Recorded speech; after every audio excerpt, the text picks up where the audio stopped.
Across the UK, on DAB+, on your smart speaker, on your smart TV, and on your side. This is Talk.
Across the UK, on DAB+, on your smart speaker, on your smart TV, and on your side.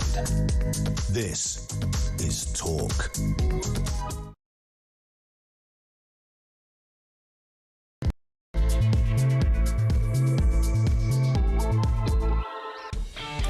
With Mark Dolan? No. With Ian Collins. In for Jeremy Kyle, or is it in for Mark Dolan? Who knows? Jezza is back on Monday. Lots to get through. Andy Burnham, the man who wants to be our next Prime Minister, has hit back at Tony Blair. There's a right old battle going on here. Mr Burnham has called for more state control. He wants to end what he calls 40 years of neoliberalism. Yeah, if anyone knew what that actually meant, we could decide whether he was onto something or not. We'll look at that. Also, would you pay to see a GP? Doctors are set to vote on the idea of charging for a kind of Netflix-style subscription service, much like dentists would do. Do you support such a move? Would it make the NHS more efficient and greater value for money? The much-awaited Alan Milburn report came out in full yesterday, as you will have heard here on Talk. We can bring you the highlights, both of them. Essentially, young people don't want to work, but it's not their fault. That seems to be encapsulating the moment. Let me ask you this. If you're an employer or you run a small business, what is your assessment of young people in the workplace? Are they just full of anxiety and crippled with troubles and woe?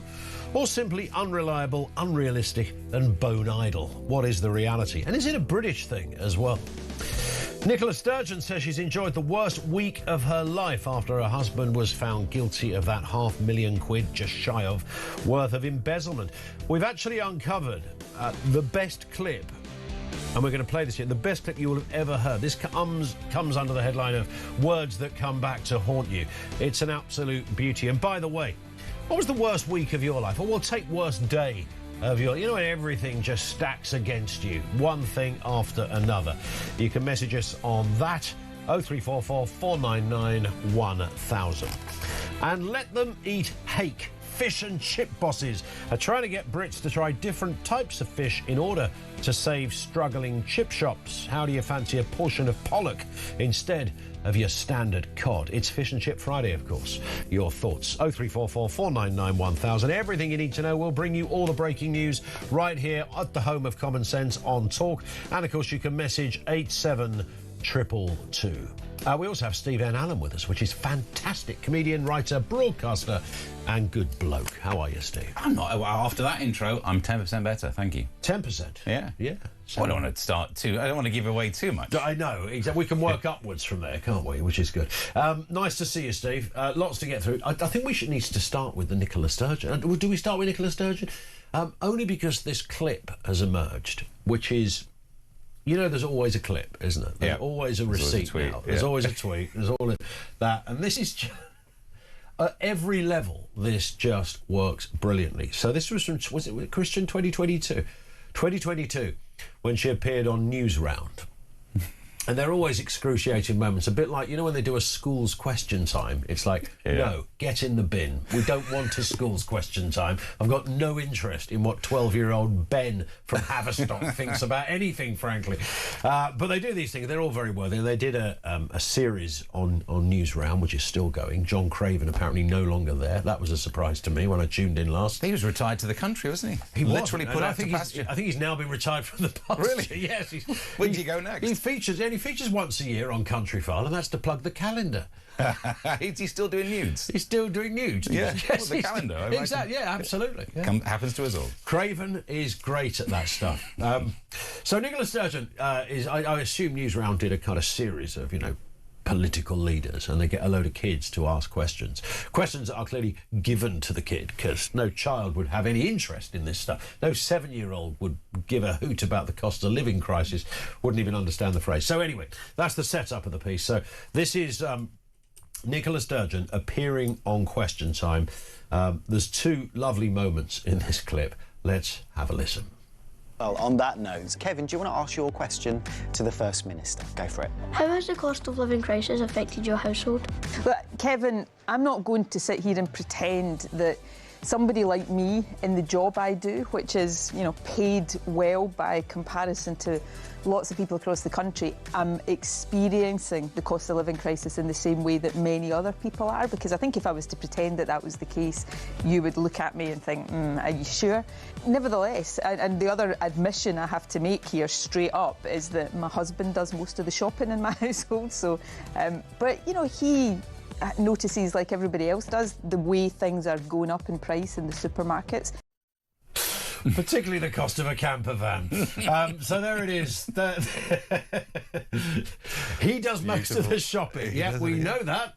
He really does do most of the shopping. Quite a lot of it as well. Ostentatious little badger. Quite a bit of gardening as well. That is. A lot of gardening. What are you burying out there? Nothing? Nothing to see here. So there it is, Sturgeon, the worst week of Sturgeon's life. Yeah, and I mean, she claims that she knew nothing about it. All of the accusations apparently made her, she was very upset. Yes. Well, I heard someone say she was a little cranky. And I just had to get that out there, just clean the pipes of that joke. No, look, obviously for legal reasons, I can't say that I don't believe that she didn't know. What I will say is I can't get an Amazon thing delivered to my house without my missus wanting to know what it is. So if suddenly a camper van turns up, there'd be a question, maybe two, at least. Yeah. And even though apparently the camper, I know we've been over this every day, but it is always worth a revisit. The camper van apparently was at his mother's, and the story just got better this week. So she didn't even know. She said in her statement, she said the biggest item on the list, the camper van and something else, because he also bought a Jaguar as well, for 65 grand, 85 grand, I think. Inflation. She said the biggest thing on this, I didn't even know existed. Now, that was somewhat contradicted by a guy who, a couple of years ago, saw her in Asda. And she was in Asda queuing to pay. What she had a pizza, a frozen pizza she'd gone to Asda for. Yeah.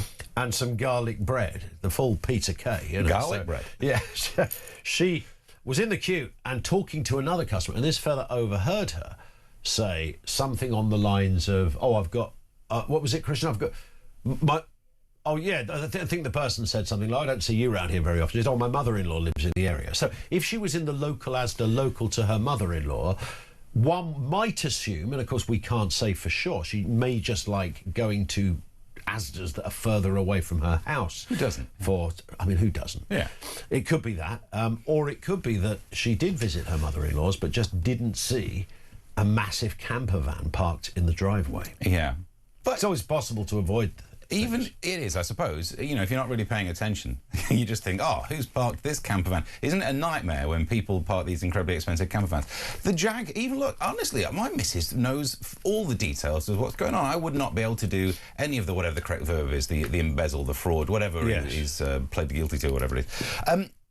Yeah, I know for legal reasons we can't say that I thoroughly don't believe that she didn't know. And I'll leave that sentence there. I mean, we can be sceptical, can't Yeah. we have healthy level of scepticism, laws of probability and all that kind of stuff. If I turned up with a Jag of any sort, Yes. I'm sure my missus would be like, where's all this money coming from? The most curious thing, you've got a lot of curious things. A onesie was one thing. I can't now unsee the image of Murrell in his onesie. On Sea Wing, maybe it's taking it with him, I don't know. But the curious one was he bought an oak library ladder. Well, look, no one's going to go for balsa. If you've got a library ladder, you need a load-bearing wood, Ian. Look, I'm up for judging these people as much as the next man, but cut him some slack. What wood would you go for? We were just... Because that's obviously the question. What would you... That's today's phone-in. That's today's phone-in. What is your library ladder made of? I think balsa we've discounted. Of course. Completely. Pine, what are you, an idiot? Yeah, paper mache, never going to work. I'd take a chestnut. Now, I looked at the house they lived in. It's a sort of standard middle-class detached house, neat and tidy, clipped. It's almost like, it's ever-decreasing circles set territory. You know, it's that in that. Richard Bryars lived next door. It was that kind of house. I don't think if there is a library in it, because people can have their own library. I mean, most of us just call them bookshelves, but some people say, I've got a library at home. Yeah. Some people say, I've got a cinema room. No, you've got a room with a television in it. That's not a cinema. Telly, yeah. It doesn't really count. In that room, in that house, I can't imagine you could get a library that required an oak ladder. I suppose there is... To get to the furthest book. Yeah, there is a... Well, let's remember her height. So that's a very good point. There is a chance that it was just a small He bought ladder. it for Nicola. Yeah. And you're telling me she didn't know about it. There is a chance he just takes it down the library. Some people prefer their own ladder. Even if you're going to the municipal library, you might be thinking, I'm not going to use their one. It's covered in germs. Well, I had to put some pictures up on my little boy's wall this week, and they had to go sort of high up on the wall, and his room's got slightly higher ceilings than other rooms. Bit weird like that. Not him, the room. Although he is. And I had to stand on a little stool to knock the picture hook into the wall. Yeah. Now, you do that sometimes, but you'd buy a stool, wouldn't you? One of those open flap things that you can sit nicely in a cupboard. There's nothing wrong with the step ladder. I don't think I would have needed an oak library ladder to put a picture of Ronaldo in my child's bedroom. Yeah, true. Look, but when you've got that much money sloshing around, you don't know, when you have to Brewster's Millions this, you don't know what kind of tat you buy. I've not got oak ladder money. Yes. But if I had, maybe I would be having that. In my last relationship, when we had a lovely little place, I bought a step ladder, and what broke my heart is I weighed more than the maximum working load of that ladder. Really? That hurts, finding out. Yes, but who was it aimed at? Smaller, thin pea jockeys, I imagine. Jockey The old ladder. jockey ladder. Go on Amazon, have a look for jockey ladder. Who knows what might show up. And that's without taking tools up with me as well. Just me, fully naked, would have been too much. You of would that have ladder. still been over the top Yeah. on in the weight department. That's a wake-up call. It is the most curious story, the Sturgeon thing. He's obviously going to jail because he's now currently on remand. And I always think with any of those kind of characters, people who've lived sort of previously unblemished lifestyles, never got a speeding ticket, or they've lived a life of opulence. You think of some of those dirty old goats like Harvey Weinstein and people like that. The distance they fall when they find themselves in prison is greater than, Mick the old lag from Bethnal Green, who's been in and out all his life. I don't say that with any sympathy, by the way. Yeah. It's the sheer horror for those people. So Murrell will be, this won't be sort of Ronnie Barker sort of porridge territory, having a giggle with the lads on Sea Wing. I don't imagine. Yeah. But that means Jeffrey Archer just wrote more books, so, you know, they adapt. Archer was a good lag. Your favourite lag, please. 0344 499 1000. I liked Ronnie Biggs, of course. Yeah, good old classics. Ronnie. Yeah. Absolutely, don't make them like that no more. And the one, who was the other Conservative? Aitken. Was it Jonathan Aitken? Jonathan Aitken, who went to jail. Yes. What did he go to jail for?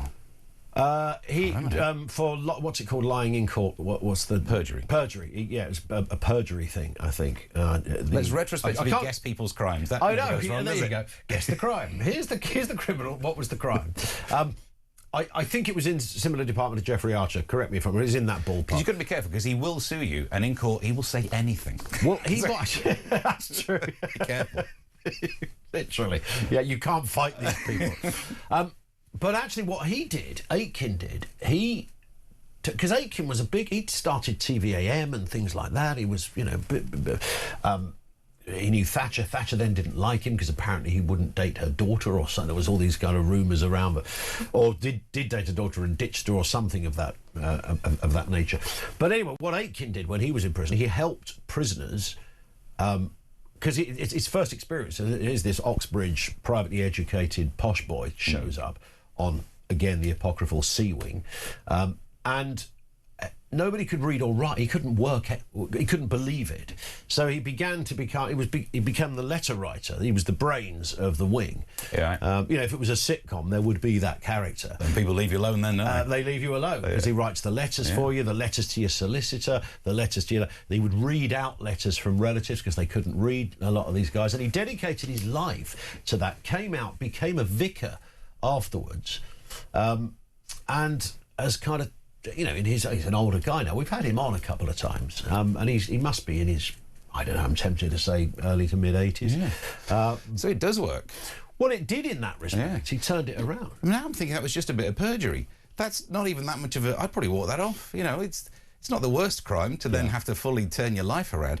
What year did he do that in? Because that is the plot of the Shawshank Redemption. 1999. He was sentenced to 18 months in prison. He served 7 months. He was accused... I remember this now. And I remember the press conference. Aitken was accused by The Guardian of misdeeds conduct under his official government capacity. He sued the newspaper. See, this is it. He sued the newspaper for libel. Such was the self-belief, the smugness of this man, that he sued them, and it was subsequently found that he'd committed perjury. And he gave this big speech. And it was on the lines, I'm going to have to paraphrase. He said something like, I will use my trusty sword of truth to cut out the cancer of lies, or something like that. And The Guardian came along 2 days later and went, have you seen this receipt? And it was like, oh. And also, you don't use swords to cut out cancer. Many things were wrong with that. They used to. In the olden days. They gave it a go back then. But what year did Shawshank King come Arthur out? was riddled. I think he just nicked the idea from the Shawshank Redemption. If he goes to prison, he teaches people to read, exactly what Andy Dufresne did. Yeah. Was there at any point where he... Thank you. My old Bit friend, of Morgan. Andy Dufresne. Did he ask for a poster of Rita Hayworth? Because if that happened, he was trying to tunnel. Indeed. Yeah, if he'd have been Pull the blue tack off and out you go. Yeah. But short term, he just had a small indentation in the wall. The Rita Hayworth flick, which means many things on TV. You can't say that. I did.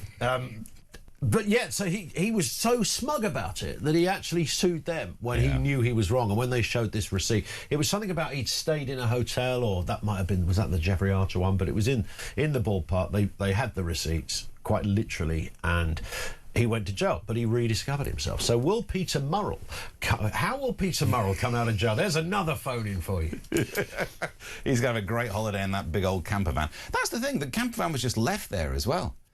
In many ways, that's what I feel sorry for. Well, did anybody ever?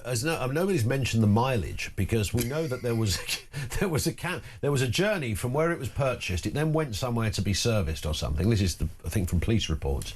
Then it went to the driveway. I want to know. Yeah. Was it ever used? You tell me it's got low mileage and it's been serviced. I'm interested. Yeah. Yeah. So one careful owner, not that careful when it comes to paperwork. We know that it might have a library at the top of it. In that little, that little glass bit on the top of those things. It is quite high. You will need a ladder. You might need a ladder for that. Don't do balsa. Maybe don't do balsa. Maybe the ladder was not it was a library ladder, but it was actually used for unlocking those tricky, unfathomable catches on things like caravans. And it's a bit like you know this as a father. The first time, talk about the worst day of your life. The first time someone said, "Here's a car seat. Oh, yeah. Just put it in the back of the car." Christian knows this. Like, oh, okay, what could go wrong? Yeah. An hour later, you are pulling your hair out, going, what? This is impossible. It's fully Krypton factor, isn't it? It's full Krypton factor, and this cannot be the case. There's no way this is going. And the first time ever in your life you discover your car has these hook things stuffed in the seats that connect a car seat, of course. You don't really know they're there if you haven't got kids. Well, they're hidden away behind a thing. Plus, also, if you go into the boot, sometimes there's a strap that goes up and down to another little latch to hold them from the top. Yeah, I remember, I've 2 kids now, so the first one, it was a full day's project. Managed to get them secured. First time they were secured, there's too much wiggle room. You can't have lateral motion in case of side impact. So I had to go in again, really tighten it up. And yet, everyone was coming around going, to the mum, you've been through so much, how was the birth? What do you mean the birth? It took me longer to do the car seat than it did for her to push the kid out. That's absolutely right. Yeah. And then I had the haunting reality, because there's 4 years between our two, because I thought we still got that car seat in the loft, we're home and dry. And then 2 things happened almost simultaneously. One was our eldest needed a different car seat, so that had to be replaced. And then you get one that twists round. Yeah. You know that thing? So a lazy Susan. Yeah, a lazy Susan of the car seat. So you twist it round and it says on the, I've got the instructions right here. It says, just click this button. There isn't a button. There is no button. Just click this button. There is no button. I'm looking at it. There's no button. Just click this button. Oh, the button is hidden under a plastic panel, which covers another plastic panel on the rear. That button. Yeah, you might have said that in the instructions. So I get through that. And then when the next baby arrives, she says, I think we should just get a new car seat as well for him. So we'll just get rid of the old one. The one I'd stuffed in the loft 4 years ago and went to the back of the loft to get out for the birth of the new. All of that. So maybe Murrell had catchment issues. Yes. Based on level. the car seat thing. Yeah. Hence he needed a ladder.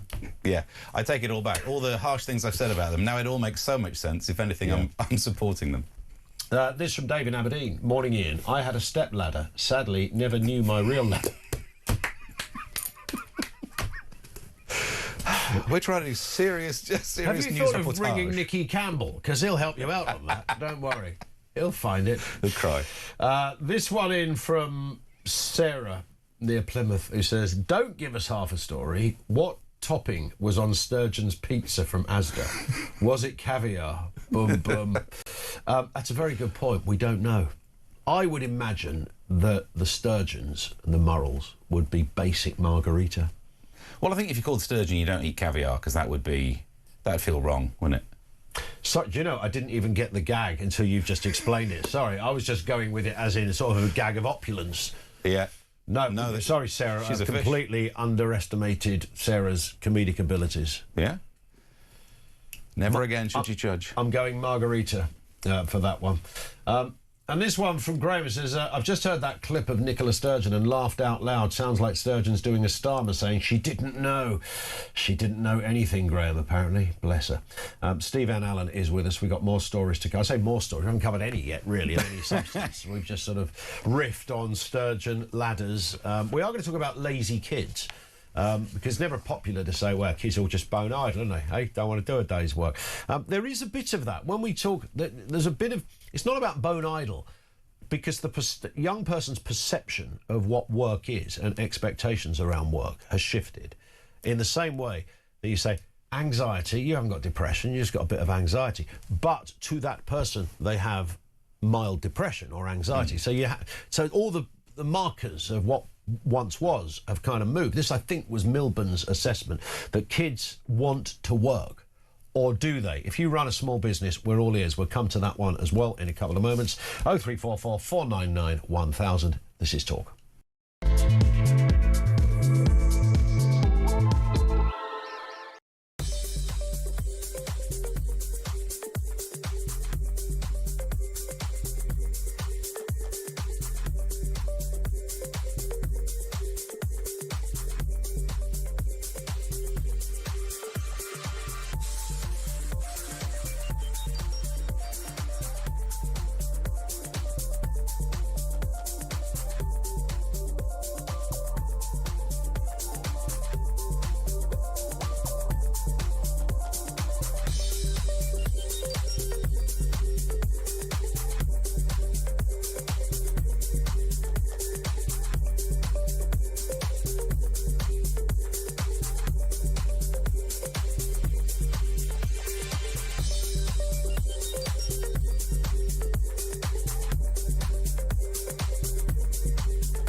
crown is facing its gravest test in decades, and the royalty from Talk is your front row seat. With royal reputations under pressure and probing questions about public trust, we unpack every twist and revelation with the biggest names in the business. From the throne room at Buckingham Palace to a mansion in Montecito, we follow every royal ripple. Never miss a moment of The Crown in Crisis. Subscribe to The Royalty from Talk on the app or wherever you get your podcasts.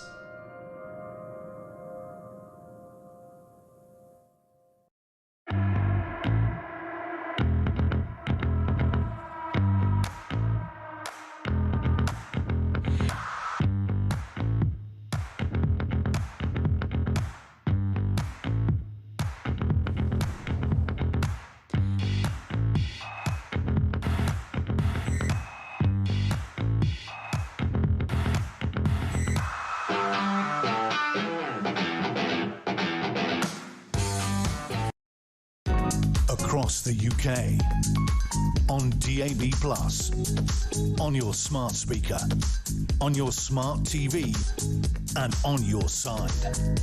This is Talk. It is Talk, 27 minutes after 6 o'clock. That issue of your favourite lag, it's just strange how we get onto these kind of things. Let's get a voice note on this very point from Matt. Morning, Matt. Good morning, Ian. Matt in Warrington. Favourite lag?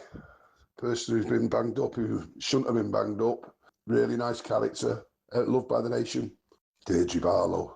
Do you remember the Free Deirdre Barlow campaign? Got mentioned in House of Commons and everything.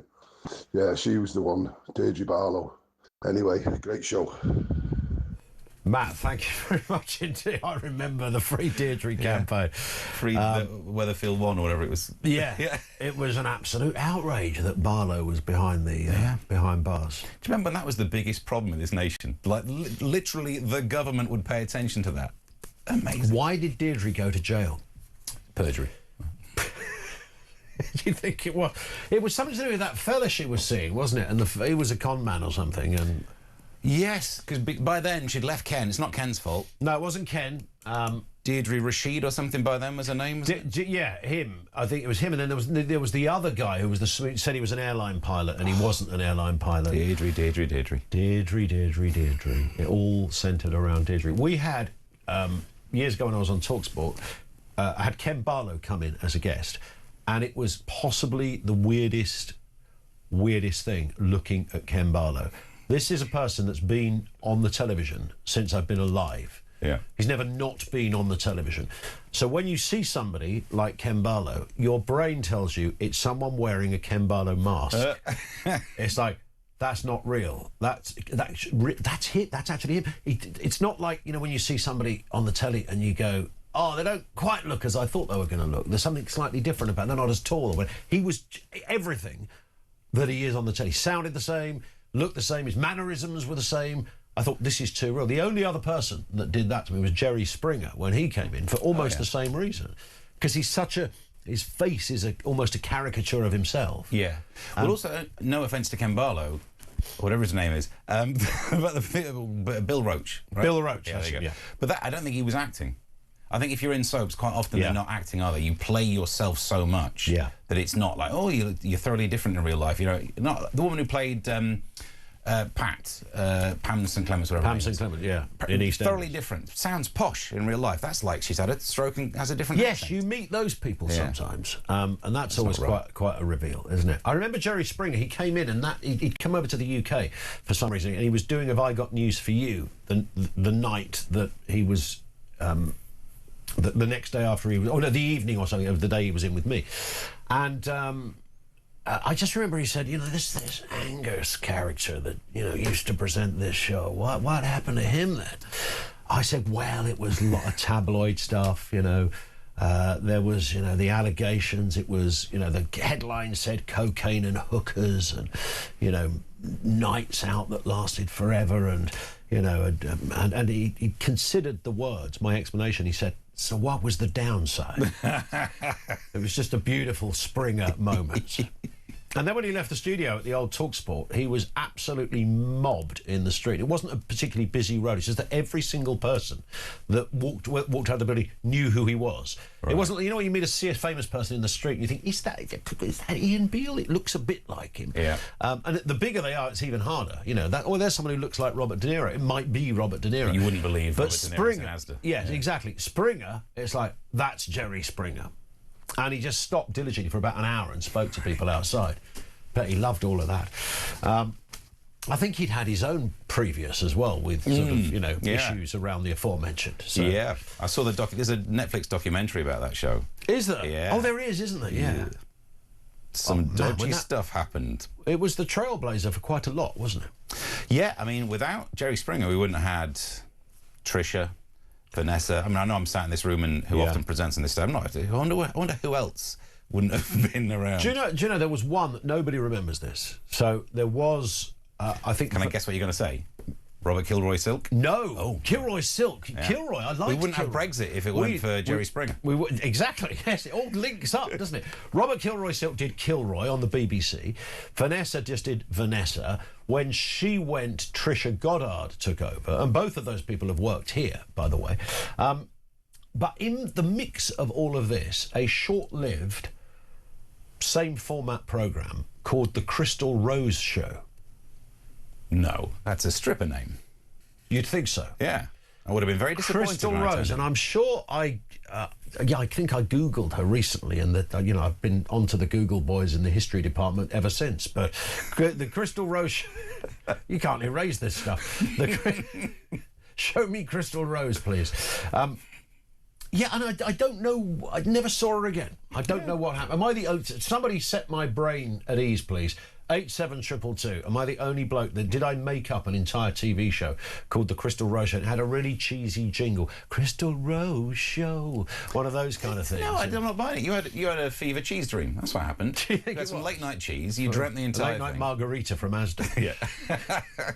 Some sturgeon on top. Yeah, no, I don't remember any of it, and I love all this old rubbish. So I think you're making it up. Definitely, I could be making. Definitely sat in that slot. It sat in that slot of daytime chat shows. Yeah.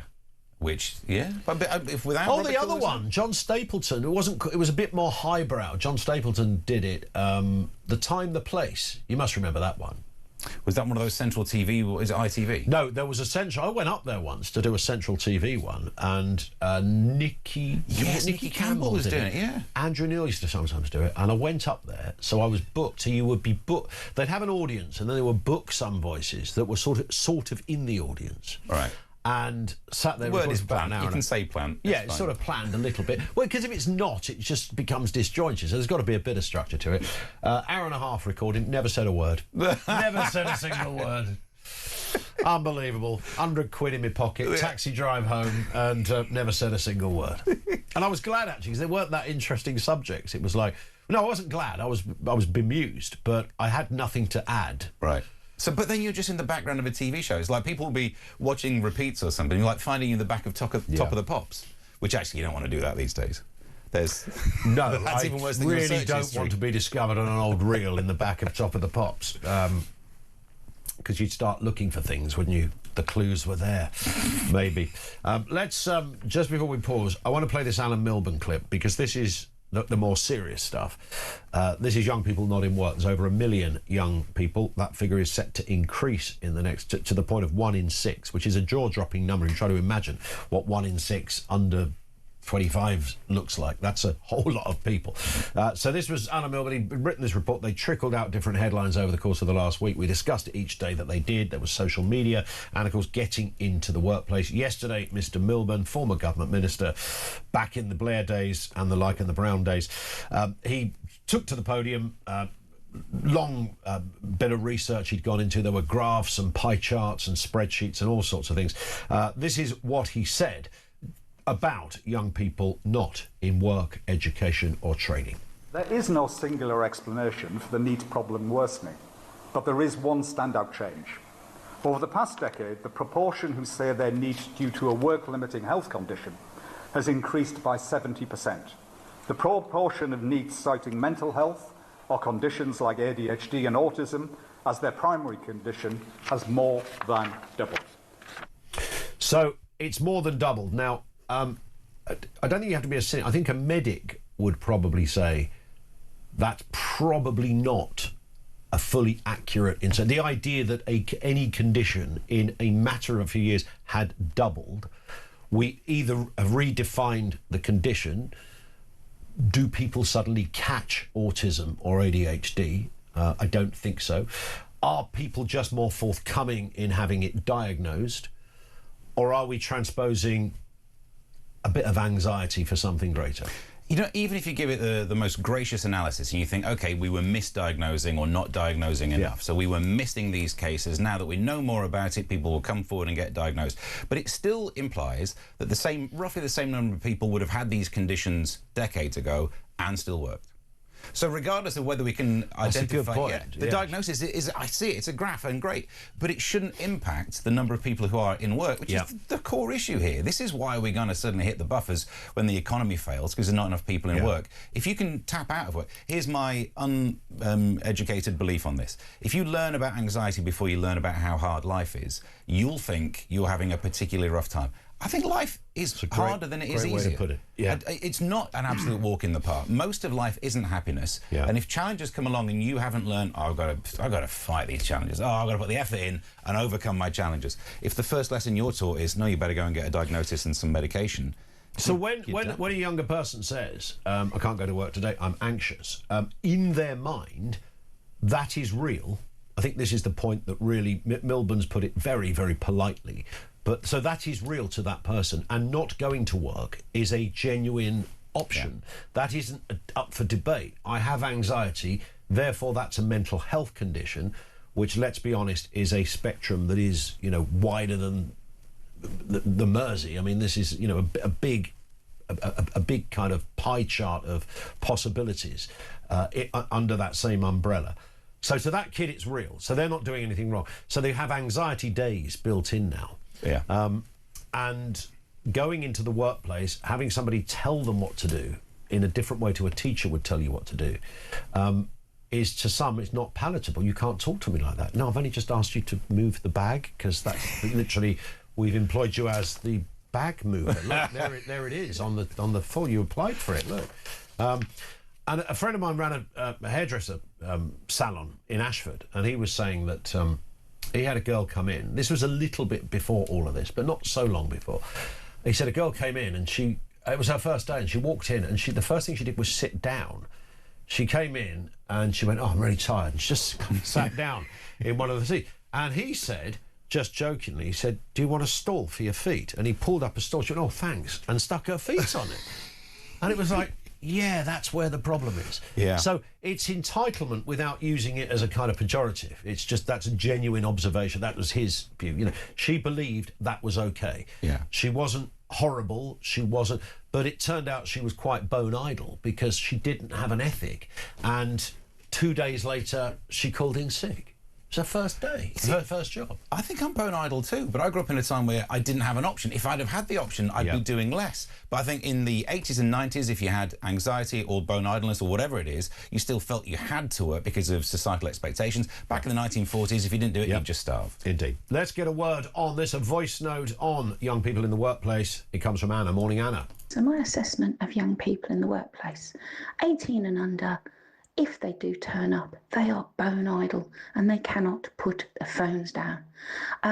18 and over, postgrads, entitled, arrogant half-wits who have only managed to pass a few exams after years of study and can barely function. Let me tell you the best people to employ: 45 and over, punctual, articulate, enthusiastic, don't mind getting their hands dirty. Wonderful people. I'm sorry, youth out there. This is on you. You all need a change of attitude. Stop worrying about whether Frank's a woman and how pink or blue your hair is, and wobble your heads. Sorry, Ian, not for much sympathy from me.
across the UK.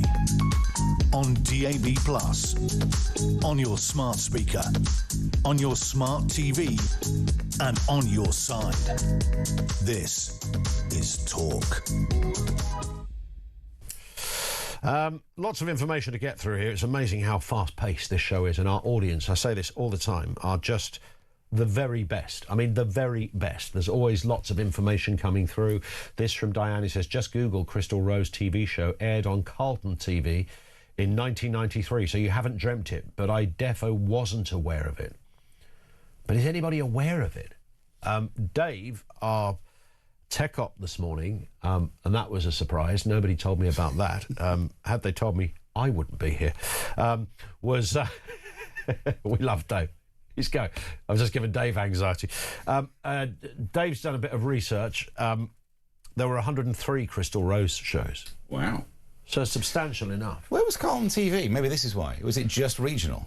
Not networks across ITV? I don't think it can. Carlton TV was obviously London. It was after Thames TV, wasn't it? Right. See, I was a Central guy. No, but I was a Meridian guy. Oh. But I saw the Crystal Rose show, so I think it was one of those. You know, every now and again. Was the aerial pointing the wrong way? Because sometimes that was a thing, wasn't it? If the aerial went the other way, you got the next door neighbour. You got the next door neighbour. Yeah. No, because there was always that thing, wasn't there? That every now and again, it's a little bit like Anglia TV. None of us would have ever heard of had it not been for Sale of the Century.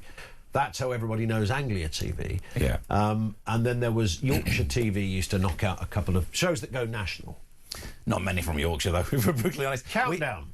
Of course, yeah. Richard Wiley. But I was up there, and to where we lived, our aerial pointed the wrong way. We got Yorkshire TV, or you could point and get Birmingham's TV Central. Yeah. It was a while. When I was growing up, we didn't have East Midlands Central.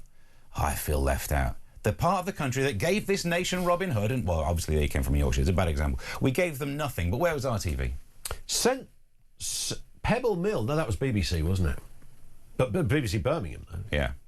Yeah. I went to university near there. I used to walk past the old Pebble Mill. I rented. Did you see through the windows as they were recording stuff? Oh, no, we went to see it because it was free. It was a free night out. Ross King doing some hosting. Ross King, he's still knocking around, Ross. He hasn't stopped, that fella. He can't afford to. There was a lot of... Pebble... But the regional stuff, and I still do this. You know, when you go to a hotel room, you know this is a gigging comedian, go to a hotel room and you put, like, the local news on in the area that you're in, and it's always like, oh, no, it's kind of the same, but it's different news. With a really old man who should have retired by now and a very attractive young woman. And yet we've not addressed that issue yet. It's great. Well, no, they did in BBC Radio. They just got rid of the men. That's why you're here. Indeed, yes, we know this.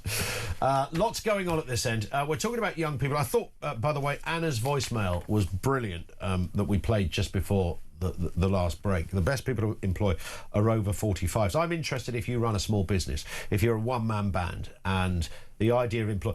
is there a tangible... Is it an urban myth that we just say, oh, young... You know, they're bone idle, and even if they're not bone idle, their heart's not in it. I was reading something in one report, it might have been something to do with this, where a kid was asked to make a phone call, and they did not know what to do. I mean, almost didn't know how to do it, but the idea they were going to have to speak on a phone because they'd never done it. It's a Gen Z trait, isn't it, that they fear phone calls? If you want to paralyse one of them, call them, and as soon as their phone screen changes from what they want to be looking at, which I'm guessing is social media, to the thing that's the cool incoming thing, they just panic. They just freeze. Freddie says, I take much issue with your previous voice noter. I think this will be Anna he's referring to. I'm 24. I've worked since I was 15 in various jobs, gardening, manual labour, etc. Fully appreciate this is not the same most of my age, but don't paint us all with the same brush. We need more apprenticeships that the government have just removed. That is the answer. And one of the problems, and thank you, Freddie, for that, and it's good to hear as well, one of the problems apparently is that they've just made it massively expensive. So companies are, you know, you've got a bloke who's a window cleaner, he's asked to pay an apprentice 16,000 quid. Yeah. With no, I mean, it's a massive risk. We had a message on that yesterday. I don't think it was a window cleaner, but the same point, that, you know, that's a big punt to take. Yeah. And then there's all that, and you're entitled to, you know, holiday pay and from all day sorts one. From day one, it's like, just bring back the old days when you could turn up on a building site, do some hod carrying, learn the job, and if you were rubbish, the gaffer would say, mate, sorry, it's not working out, fella, here's a tenner, go and buy yourself a drink, never darken my doorstep again. Those days. But you needed that lesson. Because if you didn't realise your attitude was not going to be giving you a full career, you wouldn't have changed. And then that's just the thing. You need to learn resilience before you learn how to just sit down and panic about stuff. And part of resilience is being fired or being told you're not good at a job. First job I ever did was a Wednesday job working in a printing factory in Huthwaite, where they printed the Doncaster Free Press. And we used to have to like pick up a pile of newspapers, take them to a table where the old women would just put all the inserts in, and you put them and band, the machines that do the banding thing. Yeah. Until you've had a job where you think you might lose fingers. I was about to say, they could take your fingers off. Well, I mean, the guy who teaches you how to do it shows you, when they've been doing it so long, they just leave their hand in, clink, clink, clink, clink. No. And my second job was in a factory that made boxes out of tin, and there was an old guy there who's, on the first day, he said, how long are you working here for then? So I made 6 weeks through the summer. By the end of that, you'll learn to respect tin. And I did. I've still got the scars. Do you know, my mum, I don't know why she took this job, but it was the only job she really had of... she was a dinner lady, and she later went back to being a dinner lady. So it wasn't the only job she ever had, so I don't know why I said that. She had many. But it was the main job she had when we were growing up, and she worked in a plate metal factory. And she was, on her first day, she goes into this thing, and it's lots of oil and noise and machines going clank and thump non-stop. No one had any headphones on to ear protectors or anything like that. And the guy that taught her, this is absolutely true, was a fella whose name was One-Armed Joe. And you can write the rest, and it's true. Why, Joe, why are you One-Armed Joe? Yeah, lost the art. Where did you lose it? That machine over there. Really? You're working here training people? You're training people, yeah. You're training people how to use the metal machine. He said, well, they never used to have a cage around it. Now they do, thankfully. At the very least, I mean, could you get me a trainer who's got 2 arms? But that would have been, that would have been back in there, because he predated my mum, so he was probably working there like 20 years before her, in the 70s or something, or whatever. And I bet, and I don't know this, I bet you he got no compensation. The company just went, don't worry, Joe, we'll look after you, we'll keep your job open for you. Yeah. Really? Unless you lose the other arm. Exactly. Yeah, then we might have to reconsider that option. We'll change your name. That's right, yeah. This comes from Josh, who says, I love the contradiction of that last voice note. As 45 plus is the parents of these 18-year-olds. Yeah, well, I think parents do. They should have done better, those parents, says Josh. I think there's loads of responsibility to go around. Society's changed to make people just think, copping out is the easy one. We've funded it, and parents do need to... Back in the day, here goes the rant, back in the day, if ever there was like a school meeting, it would be the parents and the teachers against the kids saying the kids should do better. These days, it's the child and the parents going in to tell the teacher off. Yeah. And that means when you get to the workplace, you don't respect authority, so you don't work very well, so you get fired. We've got some favourite lag stories coming in as well. How did we get on to... because Peter Murrell, Nicola Sturgeon's husband, is currently on C Wing at a prison somewhere. And one assumes he's going to get a custodial sentence. There's the idea that he's been remanded. He'll work in the library, mainly in the ladder area. We've had some high-profile ones about Jeffrey Archer, of course, he was in jail. My mate, Piers, he told this story on TalkSport. He's a journalist, and he told this story... and he turned it almost into an Edinburgh show. It's like it's a 1-hour anecdote. But when he was a student, when he was about 20, he went backpacking, and he ended up in Thailand. And somebody said, do you know you can take gold to Kathmandu from Thailand in a waistcoat?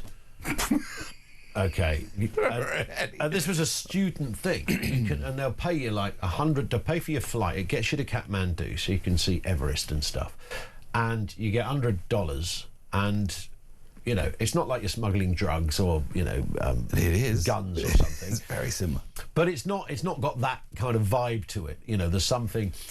So he thought, I'll do that, and so anyway, long story short, sticks this waistcoat on under his jacket, him and I think 3 others. He said it weighed about 4 stone. He said it was ridiculous, and put it on. They get on the flight, everything's fine. They get to Kathmandu, they arrive at the airport, and suddenly they hear whatever the Kathmandu words are for get on the floor. On the floor they go, I said it was the strangest thing, because so he ended up appearing on Banged Up Abroad, you know, that programme on Channel 4. He ended up appearing on that. So they go into this office, there's a policeman there who explains to them, as best he can, that they've been smuggling gold. Someone just made a... They knew they were coming. You're going to have to go to court. So they put them in a van, they go to court, and the judge is the same bloke who was the policeman at the airport. It's the same fella who just got in a car ahead of them. And then they get to the prison. I think it's the same man who's running the prison. In a different hat. He was sentenced to 3 years in this jail. And he did, I think, I'm tempted to say 8 months or something. And the British embassy got them. I think there was him, a Canadian, a Frenchman. It was the usual kind of slightly midnight expressy. Yeah. And he says he kind of, it's the wrong thing to do, but because it didn't seem like you're taking, cocaine or something, which got, the real baddie of contraband, or something of that nature. He was kind of all right with it, and he was just a daft 20-year-old backpacker that thought I could make a few quid. Instead of smuggling the drugs, you're smuggling the asset that is purchased with the drug money to move it around. That's making a lot of assumptions, Steve. So Piers, my mate Piers, is my favourite lag in that respect. Yeah. Because to me, and I've not met him, sounds like a fool. Like I probably could have gone up to him and said, "Have you tried tasting these filled condoms? Don't you?" Yeah. And he might have gone for that as well. Have you ever been to a prison, by the way? No, not in neither capacity. I've been. I did a programme. We did a radio programme from Prison on the Isle of Sheppey. You did a 5-stretch. Prison. Did a 5-stretch. I went to Maidstone Prison because I thought journalistically I might be able to get to interview Ronnie Cray, because he was still in there. And the governor, I sort of faked my way in. I was working at the old BBC place that we both worked at. I faked my way in by saying, "Oh, we're thinking of doing a piece about prisons." And really, it was just a way of trying to get to Craig. Took me around the prison. I never forget this governor said, "We're going to go to the Rule 43ers." I think they're called the Rule 43ers. This is the sex offenders and the really horrible people. And as we're walking towards it, I said to this governor, I said, and I was a bit nervy about going in this particular wing, and I said I would imagine, as we're walking towards it, like so many criminals, you'd never know when you meet these people. And he went, "Oh no, you would." He said, "You wait till you come in here." And it was really strange. It's like the whole BBC from the 1970s. Then we get to the lifer wing, where they get very little problems in jail with lifers because they're there for life. Yeah. It doesn't really matter. So Cray wasn't there. He was out on the sports field.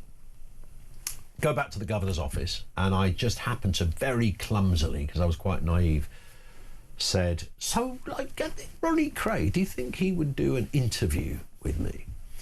The governor clocked me instantly of what I was clearly there to try and do. He ripped me apart in what I look back is the most delicious rollicking. I mean, it was PhD level.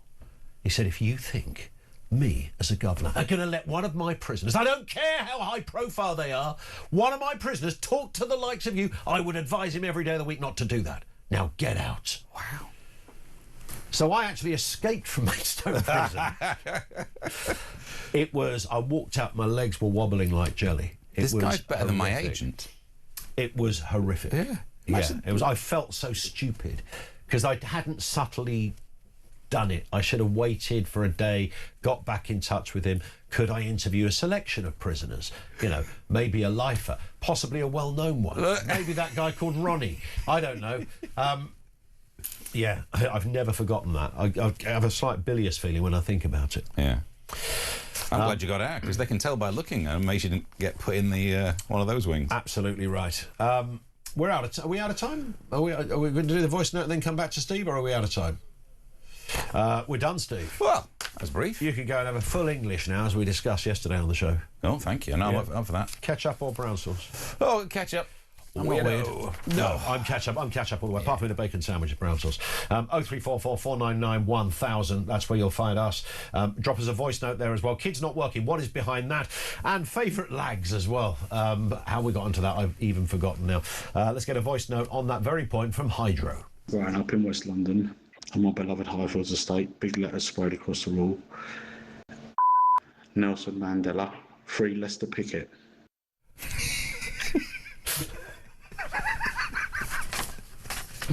I love it. Free Leicester Piggott. Yeah. We are out of time. We're not out of time, are we yet? Ken Dodd. Oh, 20 we've got 20 seconds. Free Leicester Piggott. Yeah, but if you're doing Leicester Piggott, Ken Dodd. Free Ken Dodd. Ken Dodd did time, didn't he? Yeah. Tax evasion. Tax, same as the... And do you know what? Leicester Piggott, jockey, would have needed the ladder to get into the library stuff. Do you know what? It all fits. It all fits, all comes full circle. Thank God for the sturgeons. This is Talk.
Welcome to Down the Local, the show that goes from pub to pub across the country, speaking to the punters about the subjects driving us all nuts at the moment. That's Rachel Reeves, Rachel Thieves, Rachel McCounts. I don't really know Meghan Markle. I know Meghan Markle's from Suits, and that's about it. I don't know about anyone else, and I don't know where this is going. I have 0% beers, and I feel raising the flag, I think, is symptomatic of this desperation. Is public transport good value for money?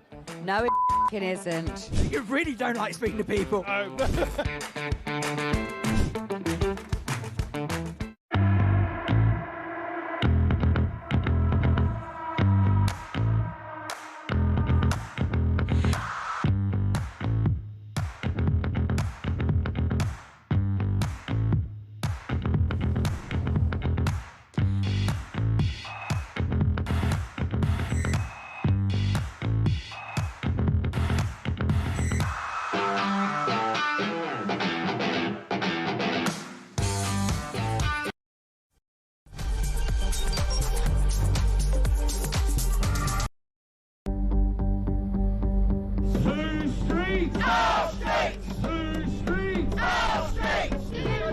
Some breaking news here. The Crowborough Army Training Camp could hold male asylum seekers all the way until 2030. Good. After the Home Office claimed it would only be for 12 months. Not much ambition involved in that, is there, in terms of solving the migrant crisis? Absolutely, and the way that the Labour government gaslit the public when the migrants were first moved in there, saying, you know, you guys are absolutely being mad. Crowborough is a quiet, leafy town in East Sussex. These people, you can see, have been pushed to their absolute limit. They're not the types that you usually see protesting about this sort of thing. But that town has been absolutely desecrated. You're ruining the country. Get Keir Starmer out. Look, England's flag. You're useless. Labour parties are useless. I love our country. And one of the things about our country is good manners. Not very British. What Labour advisor thought she wasn't going to be heckled at a petrol station in Leeds? Do these politicians actually ever get out and understand what it's like for real working class people? I thought it was British to exercise a right to free speech. That's what Keith Stalin told Trump. That's what White Van Man was exercising yesterday to Richard III. Oh yes, I remember. We're not really allowed our right to free speech in case we criticise the government.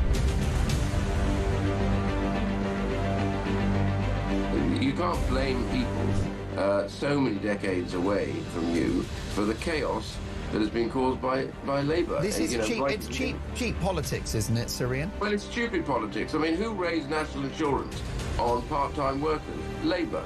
Who's been the stupid people that have wandered down the road and increased taxes on businesses and on individuals. Labour. A lot of people get very frustrated, especially when the government says, "Oh, free school meals, for every kid, not just the kids who really need them, free bus passes, free this, free that." None of it's free. It's subsidised and paid for by the taxpayer. And we're in this constant situation where the government's answer to everything is tax us a bit more, take more of our money, and then give some more of it away generously. It's our sodding money they're giving away. Yeah, exactly. And it's either someone else's money today, another taxpayer, or even worse, it's the money from our future selves. And across the UK, on DAB+, on your smart speaker, on your smart TV, and on your side. This is Talk.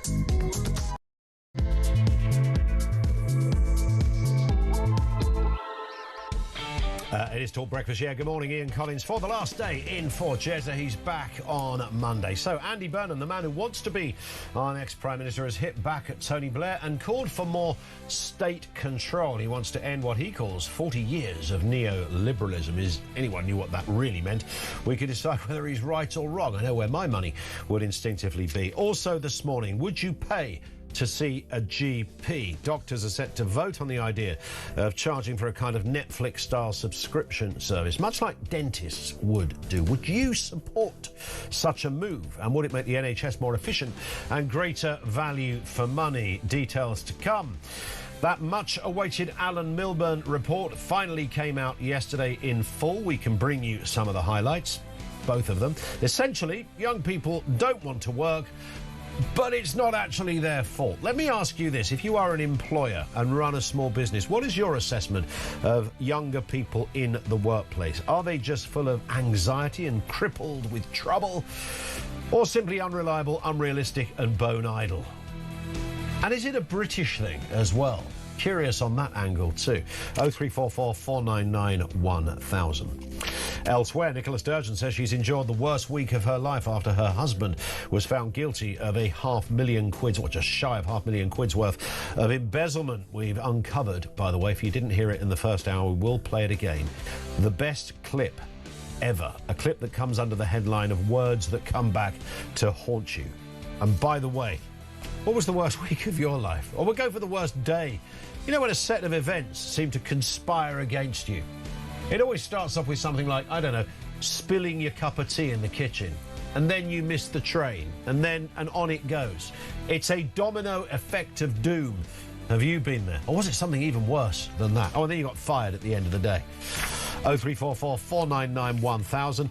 And let them eat hake. Fish and chip bosses are trying to get Brits to try different types of fish in order to save struggling chip shops. How do you fancy a portion of pollock instead of your standard cod? And of course it is Fish and Chip Friday.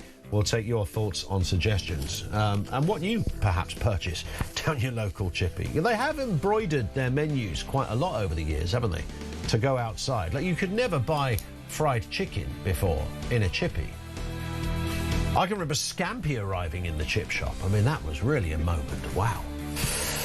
Thoughts on that? Everything you need to know. We'll bring you all the breaking news. 0344 499 1000. We have got a correction to make as well, by the way. Not that I think the man's alive to challenge us, but Ken Dodd was found not guilty of tax evasion. Following, because we said he went to jail for tax evasion, following a highly publicised 1989 trial at Liverpool Crown Court, that's his neck of the woods, a jury acquitted him of all charges relating to defrauding the Inland Revenue, although he did pay a substantial sum in back taxes and penalties. So Doddy never did go to jail. Lester Piggott went to jail. Jeffrey Archer went to jail. I'm talking about, well-known people. Jonathan Aitken went to jail. Who's the Labour guy? Expenses. He was married to Carol Barnes, the newsreader. His name escapes me. He went to jail. Ken Dodd did not go to jail. Let's speak to Lord John Regwood, former Conservative Cabinet Minister, of course. John, good morning to you. Good morning, Ian. There seemed to be a bit of a moment when some MPs did, of course, find themselves on the inside of a prison cell. Can you remember who I'm trying to think of? The Labour... Dennis McShane, that was it. Dennis McShane went to jail, didn't he? Of course. Oh, yes, that's right. We remember that. Let's not talk about prison. Let's talk about more urgent matters. And we've now got, as we know, a man waiting to be Prime Minister. His name is Andy Burnham. He also wants to serve the people of Makerfield, but mostly he wants to be the Prime Minister. And he's hit back, really, at Tony Blair this week. He's essentially called for more of a statist approach. He's suggesting that he wants an end of 40 years' worth of neoliberalism. You've been in the House, both of them, for a long time, John. You'd have seen Burnham in action back in the day, etc. What do you make of this man's journey, and what do you sense he's likely to do if he gets the keys to number 10? Well, he's clearly on a journey leftwards. He didn't have those same views when he was in Blair's government. I don't remember him hitting out then about how Blair was wrong. And I think Blair is being completely consistent today with what he was doing in the early part of his government. Yeah. Unfortunately, his government was derailed by bad economics under Gordon Brown in the second half, when they allowed too much cash and credit and then decided to bankrupt the banks, having allowed them to overexpand. But I think what's happening in Labour now is they're very unhappy with their current state in the polls. And then instead of taking good advice from Blair to say, you need to be more conservative, and I think Blair's got quite a few of his ideas from the Conservative Alternative Agenda for how to get the economy growing and people back into work. And they're saying, no, we don't want any more of that. We want to lurch leftwards. Well, if you have much more state control, are you going to have more HS2s, railways that don't go anywhere, are 10 years late and cost the taxpayer a fortune? And what does that do? Dries up borrowing, drives up interest rate charges, makes it more difficult for small businesses and makes it more difficult for mortgage holders. They want the opposite of that. They want a more efficient, leaner public sector, and they want to get out of the way of the private sector much more, get those taxes down again. Why are so many young people unable to get a job? It's because they can't be afforded anymore with national insurance as high as it is and business rates as high as they are. It's interesting, and whether he does have this lurch to the left in reality, of course, is another theory, that he's saying a lot of this stuff to get back in the saddle in the top job. And if he gets it, actually, he'll revert to perhaps how he previously was, because he was a Blairite, and then he was a sort of a Corbynite, and then he became the mayor in Greater Manchester, and now we're seeing a sort of more of a... It's almost as if he's sort of put his finger in the air and sensed that the wind is blowing in this direction. I'll go left, but when I get the job, I'll revert to perhaps a different form of governance. Well, of course, is that a thought that's palpable? Well, I mean, yes, he obviously moves all over the place, but I mean, Burnham is currently a candidate in a by-election, and there are quite a lot of other candidates in that by-election. Yeah. You will obviously want to be fair to the range of candidates available. It's a big task for him to both win the by-election and then take over the leadership. I think, again, Blair is right. Blair is saying to Starmer and Streeting and to Burnham and to Miliband and all the others that are jostling for the top job, don't worry about who's going to do it. Worry about what you're going to do, because Blair has made a very strong case, as has the leader of the opposition, saying that most of the economic things they've done so far have made the position worse, not better, haven't tackled the underlying problems and have created new underlying problems. And the Labour need to think through what they're going to use all this power for that the public gave them, before they then decide who is the best man or woman to take that task on. And they're getting it the wrong way around. Yeah. Changing people who change their views more often than I have hot dinners is not going to be the answer. Indeed. A lot of this comes off the back of this essay that Tony Blair published, 5,000, I think just over 5,000 words, about what has gone terribly wrong with our direction. He talks about a lack of a sort of philosophical underpinning, a lack of direction, a lack of policy as distinct from politics. And Mr. Starmer, not to be outdone, fired back with a slightly shorter essay. I think it's about 3,000 words. Let's have a listen to what the Prime Minister said in response to Tony Blair. You won't be surprised to know that I don't agree with much of what Tony says about what the government is doing. We can all argue about individual policies, but the real question is, what's the change, what's the difference that is happening in a country that we inherited 2 years ago in a very poor place? We put the policy in place to stabilise the economy and make sure that it grew so wealth was created in every part of the country. Because of our policy choices, that is happening, and you see that in the figures that were out this year, in recent months in particular. Now, with respect, John Redwood, to the Prime Minister, that doesn't make much sense to me because demonstrably the evidence says the very opposite to what the Prime Minister has just told us. Well, that's right. And they believe in the OBR, the Labour government, and their forecast for when the Conservatives left office. The OBR said that this year, on Conservative policies, we'd have inflation under 2% and we'd have growth at 2%. And they said world growth would be 3.1. Now we've got Labour and all the changes they've made. They said inflation is going to be higher. They say unemployment is going to be higher. Growth is only going to be 1%. But they still think world growth will be 3.1. So clearly the OBR, their chosen forecaster, is saying, you've made everything worse.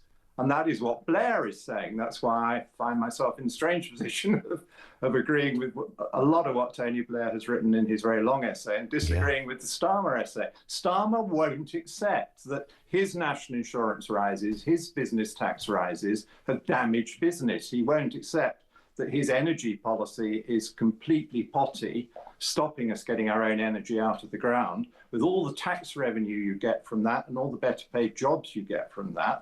This is an anti-growth Prime Minister who's drifted too far left already and now has a left-wing revolt against the fact that he isn't left-wing enough. You know, it's just crazy. Pity the poor country. Indeed. And pity the young people who can't get jobs as a result. Unemployment is massively up under this government already. It's interesting, isn't it, the cross-party, lots of Conservatives are not so much praising Tony Blair, but just rather concurring with the overarching word. You worked in the policy unit at Number 10 under Thatcher. You were the director of that unit, so you know how policy needs to be. I mean, you treat this like a Ming vase policy, don't you? You know, it has to be crafted correctly. It has to have a meaning. It has to have a substance, and it has to be sellable to the electorate and get people on board. And Thatcher's administration was full of those moments where you knew the direction, even if you fundamentally disagreed with Thatcher. You could have been, Dennis Skinner would sit here and say, yeah, she actually had a direction. She had a point, she had a purpose, she knew where she was going. There was a roadmap, if you want to look at it that way. That's the kind of overarching point that clearly Blair was making. It existed under Thatcher. For a bit, it existed under Blair. What's happened here? Where has it gone wrong? I mean, I ask myself, why does Keir Starmer even want to be the Prime Minister? I honestly, John, do not have a clue what he stands for. Well, that's a great question, because you'd hope that somebody wanted to be the Prime Minister because they knew how to make the country better and they were going to implement their way of doing it. We seem to have a man who just wants to be Prime Minister because he likes being called Prime Minister, and then he wants to spend all his time out of the country where he's treated better, away from the criticisms of all the mistakes he's making. You're absolutely right. I mean, good policy work needs a lot of detail, a lot of analysis. Sometimes you discover that your prejudices are wrong and you've got to change your prejudice. But there needs to be some principle behind it. And that was the important point about Thatcher, that she had a set of principles which we worked with and to. And so I remember, the civil service weren't always happy with what we're doing. Public weren't always happy with some of the things we had to do to make things come right.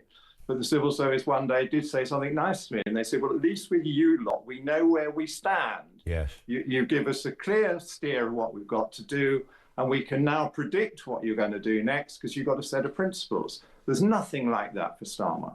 Indeed. And they often talk about Starmer didn't like the details, and Mrs. Thatcher was very much the antithesis of all of that. I would imagine. Oh yeah, I had to be very well briefed to go. I was going to say. Thatcher, I would imagine when you had lots of good arguments. So stand my ground. I was going to say, I can imagine when you walked into a room with Margaret Thatcher and explained, what you'd put together and what you were proposing and what might be good. I can imagine colourful moments that would have been had in strong those. arguments. And what was so great about Margaret was I had one-to-one arguments with her. She didn't take any of it personally. And if she suddenly decided you were right, she would change her view. And I never told people when that happened because it was very important. It was always the Prime Minister's view. Yeah. Fair point. Let's just finally look at this Alan Milburn story. Alan Milburn, who seems to have been writing this report on young people forever, frankly. Well, it came to fruition this week. We sort of trickled out the headlines over the last few days. Yesterday, he gave a speech explaining it. It all centres around young people who are not in education, not in work, not in training. Let's have a listen to the former Labour Health Secretary, Alan Milburn, on that point. There is no singular explanation for the NEET problem worsening. But there is one standout change. Over the past decade, the proportion who say they're NEET due to a work-limiting health condition has increased by 70%. The proportion of NEETs citing mental health or conditions like ADHD and autism as their primary condition has more than doubled. So there's no specific. I mean, it's one of those reports, John, that's sort of come out and, well, yeah, it's a problem, but it's not their fault and it's doubled. We don't want to really blame anyone. I don't know what we fully extrapolate from it. It's early days, maybe. But what is your overarching assessment that we've got 70% of young people who are not in work due to health conditions? We've got a projection of 1 in 6 having no work, training or education in the next 5 years. I mean, it's a grim picture and doesn't seem to be getting any better. Well, the Labour government's making it considerably worse. There's been an explosion in the number of people with mild mental health conditions that have been given a sick note for life, which I and the Conservative leadership have been highlighting and complaining about for some time. And what is so disappointing is that Milburn takes quite a long time to tell us things we already knew. And then the report says, by the way, I don't have any answers yet. I'm going to go away and think about some answers. Well, they're 2 years into their government. They're making a difficult problem a lot worse. There's a big increase in unemployment amongst young people for a whole variety of reasons that they should know about. And the opposition has been handing them on a plate a solution to this problem of mild mental health conditions, saying you've got to have one-to-one interviews in person. You don't do it all on a computer. And the person has to say gently to the young person, no, we're not going to give you a sick note for life. This isn't a reason not to look for a job. Indeed, we're going to help you look for a job more intensively because a job is often the best kind of therapy you can have for those mild mental health conditions. And then get away from this explosion. At the same time, you've got to have the Blair Conservative agenda on lower business taxes and backing business more because we're in a condition where lots of small businesses and lots of businesses on the high street that used to create entry-level jobs can't afford to. And just finally, John, I need to play you this clip because it's just too wonderful not to. Nicola Sturgeon says she's had the worst week of her life. This is after her husband was found guilty of embezzlement, £400,000 worth of misuse, and essentially theft of party donations. She says it's been the worst week of her life. There's always a clip, isn't there? That phrase, there's always a clip of something. This is from 2022, and it's just worth playing for the giggle factor, if nothing else. This was Nicola Sturgeon talking to Newsround, that bastion of hard news, back in 2022, the kids' news programme on the BBC. Let's have a listen to what she said and what was asked by one kid in the audience. Well, on that note, Kevin, do you want to ask your question to the First Minister? Go for it. How has the cost of living crisis affected your household? Well, Kevin, I'm not going to sit here and pretend that somebody like me in the job I do, which is, you know, paid well by comparison to lots of people across the country, I'm experiencing the cost of living crisis in the same way that many other people are, because I think if I was to pretend that that was the case, you would look at me and think, are you sure?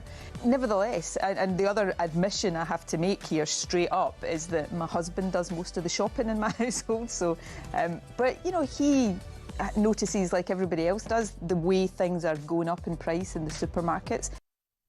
So there we are, John. We need... Her husband does all the shopping in their house, including a £125,000 mobile home, by all accounts. Yeah, it is curious how lacking in curiosity she was with all these goodies coming into the house and saying she didn't know they were there. And then we see pictures of her posing for pictures in her kitchen with her husband. So Yes. surely she would have noticed some of these great items. But I mean, the bigger question that she's got to answer as the leader of the party who had to sign off the accounts every year Right. is why didn't she ask about where all the £400,000 was going to that people had given for campaigning? Because they clearly weren't buying leaflets with it, and they weren't buying in services It's a lot of for money. political purposes, because it was being spent on camper vans. Well, I mean, she should have noticed that, perhaps. You might have thought so, and certainly 2,000 quid's worth of salt and pepper pots in the kitchen might have been a bit of a clue that opulence was clearly her husband's middle name. Listen, John Redwood, thank you. Always good to have you on. Lord John Redwood, former Conservative Cabinet Minister.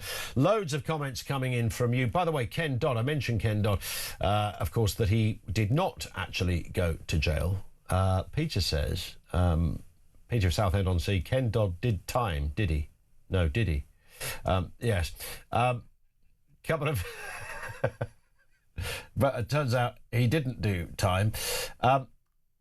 And this one came in from Mark, who says, morning Ian, talking about Ken Dodd, there's a rumour, not sure if it's true, that when pressed by HMRC on his suspect tax affairs, he said, they call it the Inland Revenue, but I live by the sea. Boom, boom. Love that. So he didn't go to jail. He was found not guilty. He had to pay some back payment. Lester Piggott, however, former jockey, did go to jail. I can't remember how long he did, but he went to jail. Mark says, my parents purchased a chippy in 1976 and fried chicken breast was on the menu. I was making the point that it was maybe came a bit later, but now I think about when I worked in the chippy when I was at school, I think there was chicken breast there. That was in the 80s. It was the most expensive item on the menu, says Mark. Also, battered burgers and pineapple rings, among other delicacies. Yeah, so the chip is always diversified into other areas, and now chip shops are calling for it to be maybe diverse a little more into other forms of fish, not just cod, maybe a bit of pollock in there. Would you be all right with that? To be honest, whitefish to me all taste the same when you lob batter on top. So I'm the last person to ask. We talked about Makerfield in the by-election there with John Redwood. These are the candidates for the Makerfield by-election. Jake Austin, Liberal Democrats. Count Binface Party. Andy Burnham, the Labour Party. Dan Clark, the Libertarian Party. John Dyer, Independent. Ed Gemmell, Climate Party. Paul Gould, Independent. Alan Howling, Lord Hope, the official monster raving loony party. Robert Kenyon, Reform UK. Robert Pownall, Protect the Wild. Rebecca Shepherd, Restore Britain. Sarah Wakefield, Green Party. Peter Ward, Rejoin EU. And Michael Winstanley, the Conservative Party. They are all the candidates standing in the Makerfield by-election. We're going to pause momentarily. Before we do, let's get a voice note. We're talking about work ethic of young people. What is it about, this Milburn report and all that goes with it?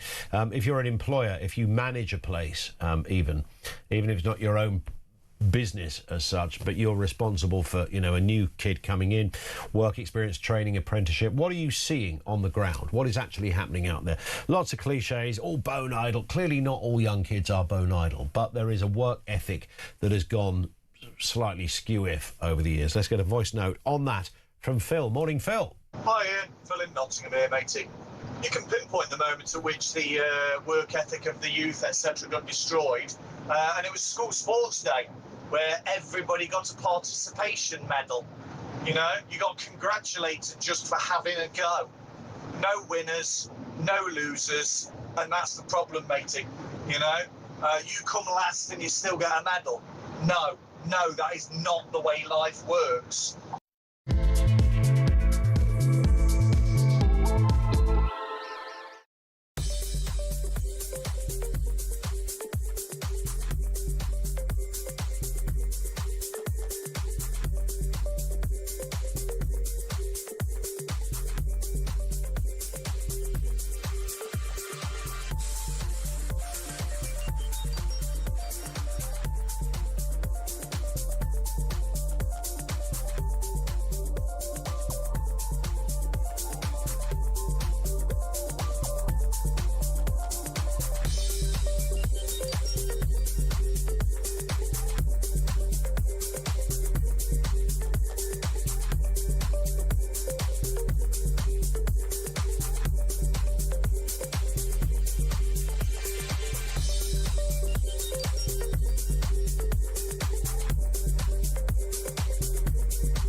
This journey of me following the migrants went from sort of 10 in the morning, all around the clock, to late at night, to the point where, you know, on buses, on trains, through streets, at every key point, French military police and the French police, they were there.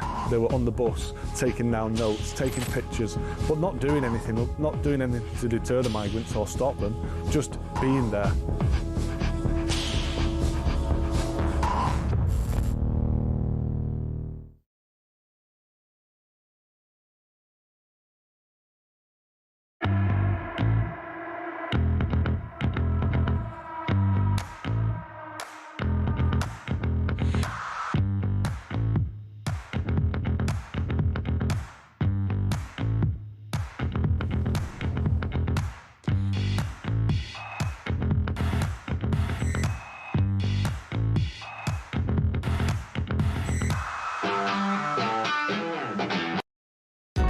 Across the UK, on DAB+, on your smart speaker, on your smart TV, and on your side.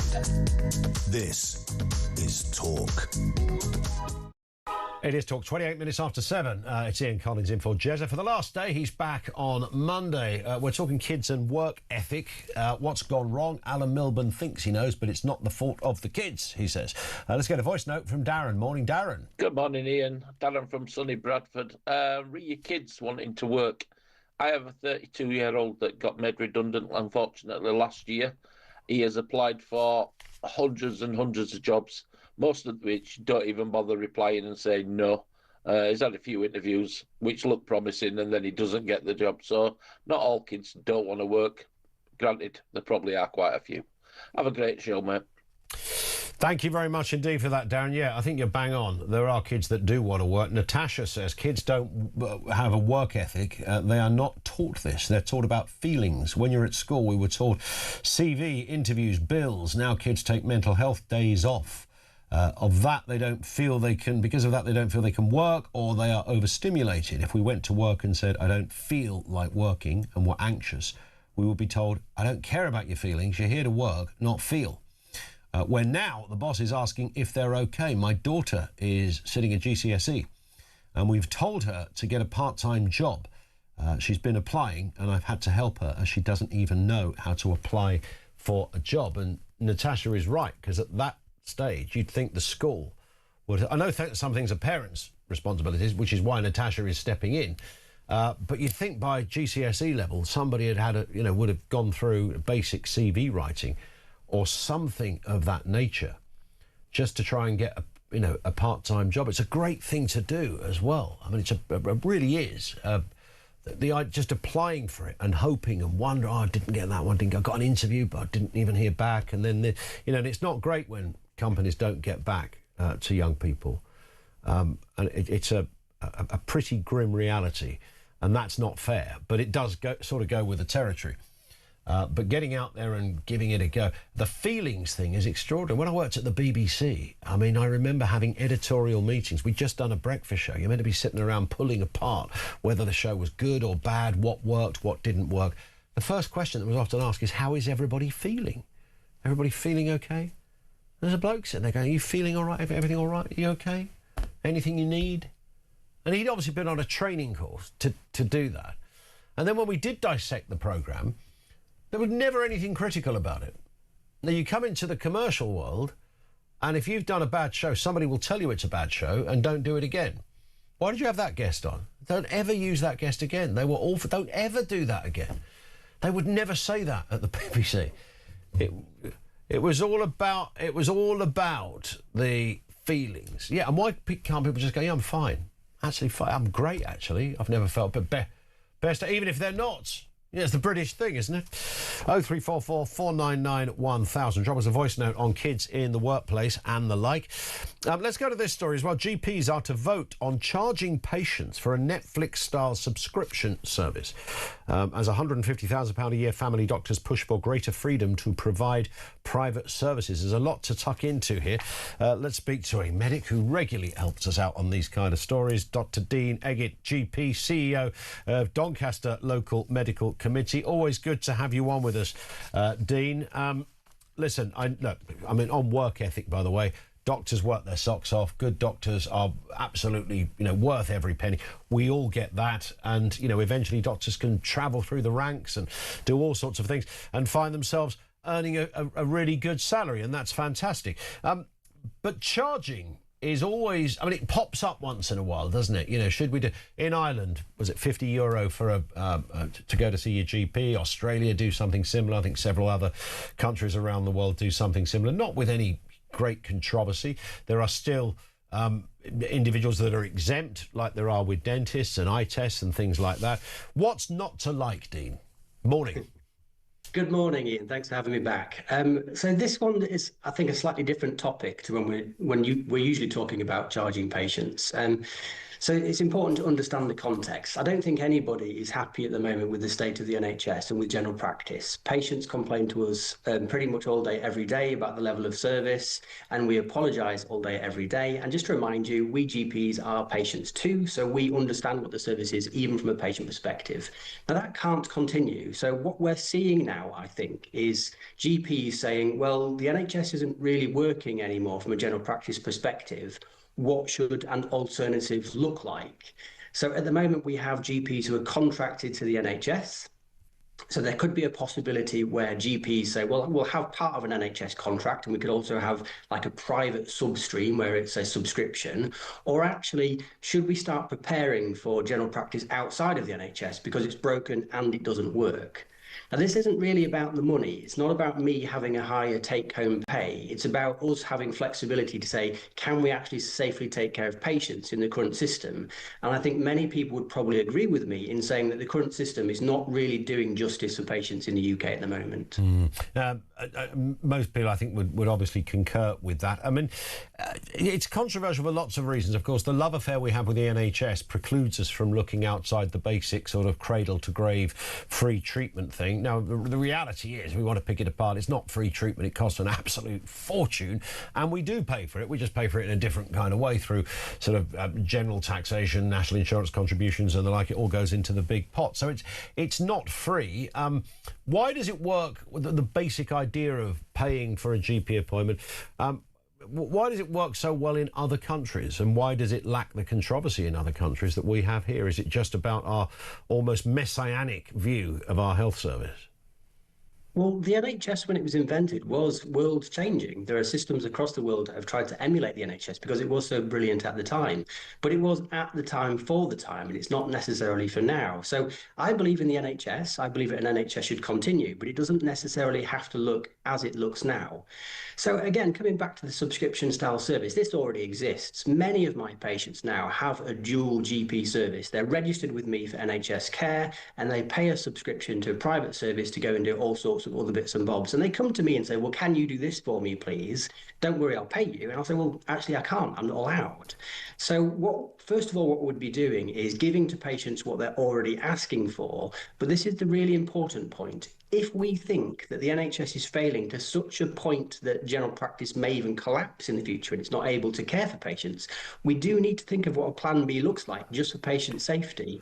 If there is no plan B and the NHS general practice goes, then patients are stuck. So we should start planning. Yeah. Why does it works all right with dentists, doesn't it? I mean, there are NHS dentists, and even there, it's not. I say it works all right. A dentist would probably say no, it doesn't. And I know there are issues hugely around clinicians working in dental practices, but the exemption point that I made, Dean, that if you are unemployed or you're elderly, pregnant, all of those usual exemptions would and could apply to something, right? Yeah, absolutely. So let's pretend for a brief moment we did have some form of hybrid system where we were allowed, or we did decide to set up some sort of subscription-based service. Then of course there needs to be a plan for those patients who cannot afford a subscription-based service, because GPs are not evil people. We need to figure out how to deliver a service for everybody. And that's really what this vote is about. It's not about, shall we just charge everybody? It's about, what would a service look like if we were to have a different model to what we have now, because the current model doesn't work. So please, if you're from a low-income family and you struggle with your health, don't worry that suddenly you're going to have to start paying us Netflix-style charges in a week or two. That's not going to happen. You are going to be looked after. We will take care of you.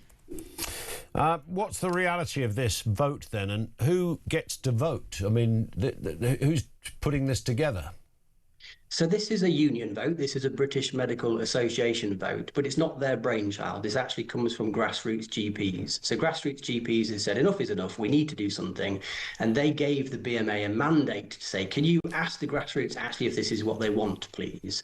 So the BMA will essentially be organising a vote of grassroots GPs to say, do you give us a mandate to start planning this for you? Now, if they do have a mandate, they then need to go to government and say, OK, what does this look like? The obvious response from government is, well, we're not going to do that. So we talked about the current status quo, a hybrid system or an exit, and the hybrid would need government agreement. Now, if the government don't agree, essentially what we then have is, do we stay or do we go? A word while you're with us, Dean. Front page of the Daily Mail. Always disturbing to read something like this. Decision that will condemn thousands to death. Fury as health advisors reject calls for mass prostate cancer screening programme. There it is there. It can be one of the biggest killers of men, but remarkably treatable if caught at the right time. And of course, screening is crucial to that. We've been back and forth with this prostate argument, no pun intended, for a long time now, Dean. Are they ever going to get this right? And what's the resistance here? So the main problem with prostate cancer screening is, for screening, you need to have a disease that's easily identifiable through tests that are quite easy to do, not expensive, not going to harm the patient. You need to have a reliable result that you can say, yes, this is or this isn't the disease. And then you need to have a treatment that is acceptable and works. And actually, prostate cancer falls down on almost all three of those. So the diagnosis of prostate cancer is extraordinarily hard. We often get many results that are not necessarily reflective of reality. The tests can sometimes be particularly unpleasant and cause damage in themselves when you're moving on from the blood test, because the blood test isn't brilliant.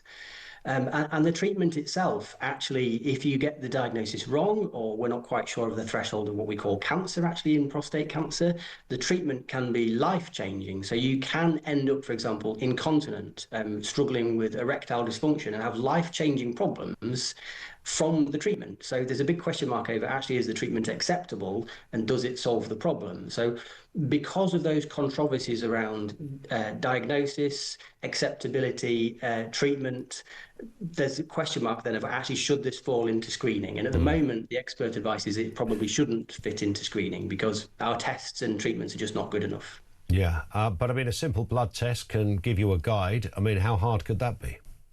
It gives us a clue, absolutely. But if I get a blood test back that says, Dean, you might have prostate cancer, I then have to have these tests that might cause me problems. And that's the issue here.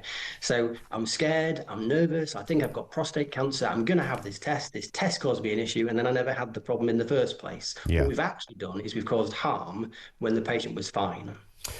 So there's sort of a delicate balance here, but we're still losing too many people to prostate cancer, and numbers are unacceptable. You know, when there is notionally a solution out there, we're talking here about the pragmatics of it, aren't we, rather than the ability to carry out the test. We can do the test and we can do the treatment, but it's the potential waste of time in treating people who haven't actually got prostate cancer that's an issue.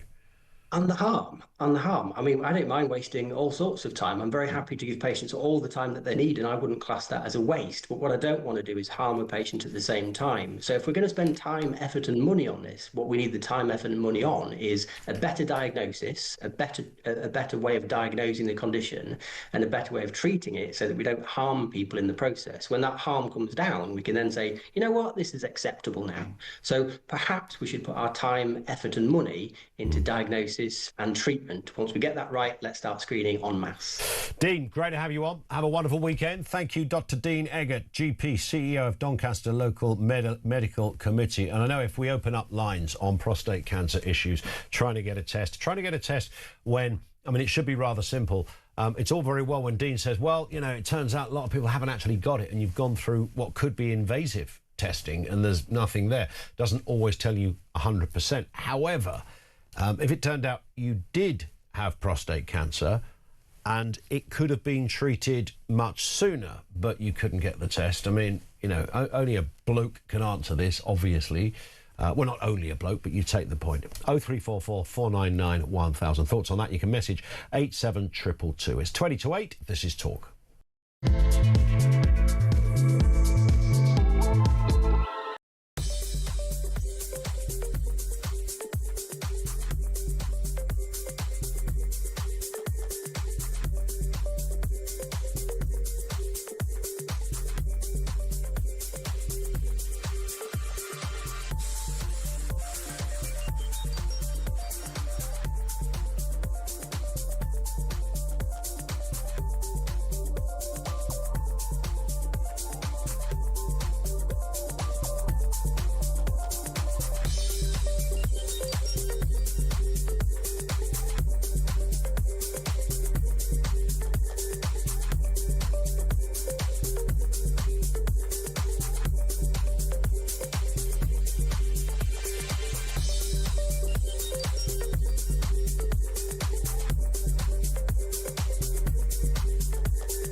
across the UK. On DAB+, on YouTube, on your mobile, and on your side. This is Talk. It is Talk coming up on 7:45. This from Joanna says, my friend's granddaughter just got a job at 15 years old. She just happened to see a notice in a window, applied for it. She's chuffed at the maximum £8 an hour.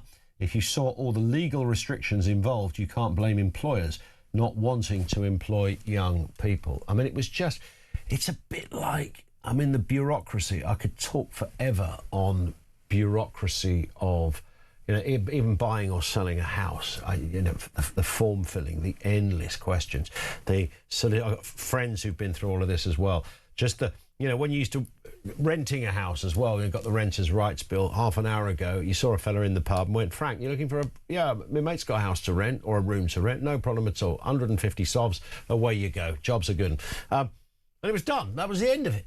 Now you've got to go through portals with the local authority. You've got to make sure this box is ticked and goodness knows what. And by the way, nobody is defending a bad landlord, but you get into this territory and now you've got, employers that are happy to take on when it used to be knock on the door. When I got the job in the chip shop when I was about 14 and the fella said to me, can you pick that up? And he pointed to a big bag of potato, one of those big sacks of potatoes, and they are quite heavy. And I picked it up and he went, do you want a job? It's £1 an hour, mate. And I went, yeah, all right. And it was brilliant. I was liberated. I had money coming in. I was I'd walk away after the weekend with £30 or whatever it was. It was incredible, that sense of, wow. And nobody thought, well, in order to facilitate this transaction, firstly, let's get the government paperwork out. 14, firstly, I should be allowed to do it if I want to, and my parents are all right with it. That works out brilliantly. Today, that would be a whole different bureaucratic minefield of doom and nonsense. And it's all of that, the bureaucracy, the risk. You've got to pay this amount. You couldn't negotiate your own. There's got to be a set of... that's all gone. And I understand the kind of the notionally the idea of the minimum wage, but I think at that age, if you're all right and someone goes, it's 3 hours Saturday morning, mate, it's a tenner. All right, take it or leave it. You go, do you know what? Yeah, I'll do that. It's a tenner. I'll have some of that, £15, whatever it happens to be. But the endless form filling and going through all of the crazy officious lines that you can be taken through just for the audacity of having a flipping job. Brian in Sheffield says, morning, Ian. How about this for a prison observation? Prison uniform was traditionally covered in arrows, and Ronnie Barker's character is called Fletcher. A Fletcher is an old-fashioned name for an arrow maker. Also, his cellmate is called Leonard Arthur Godber. The initials spell lag. Blows my mind every time. I didn't even think about... Although, did Ronnie Barker's prison uniform didn't have arrows on it, though, did it? But he was called Fletcher, you're right. But Godber, who was Richard Beckinsale, wasn't it? I didn't know that. Leonard Arthur Godber. Lag.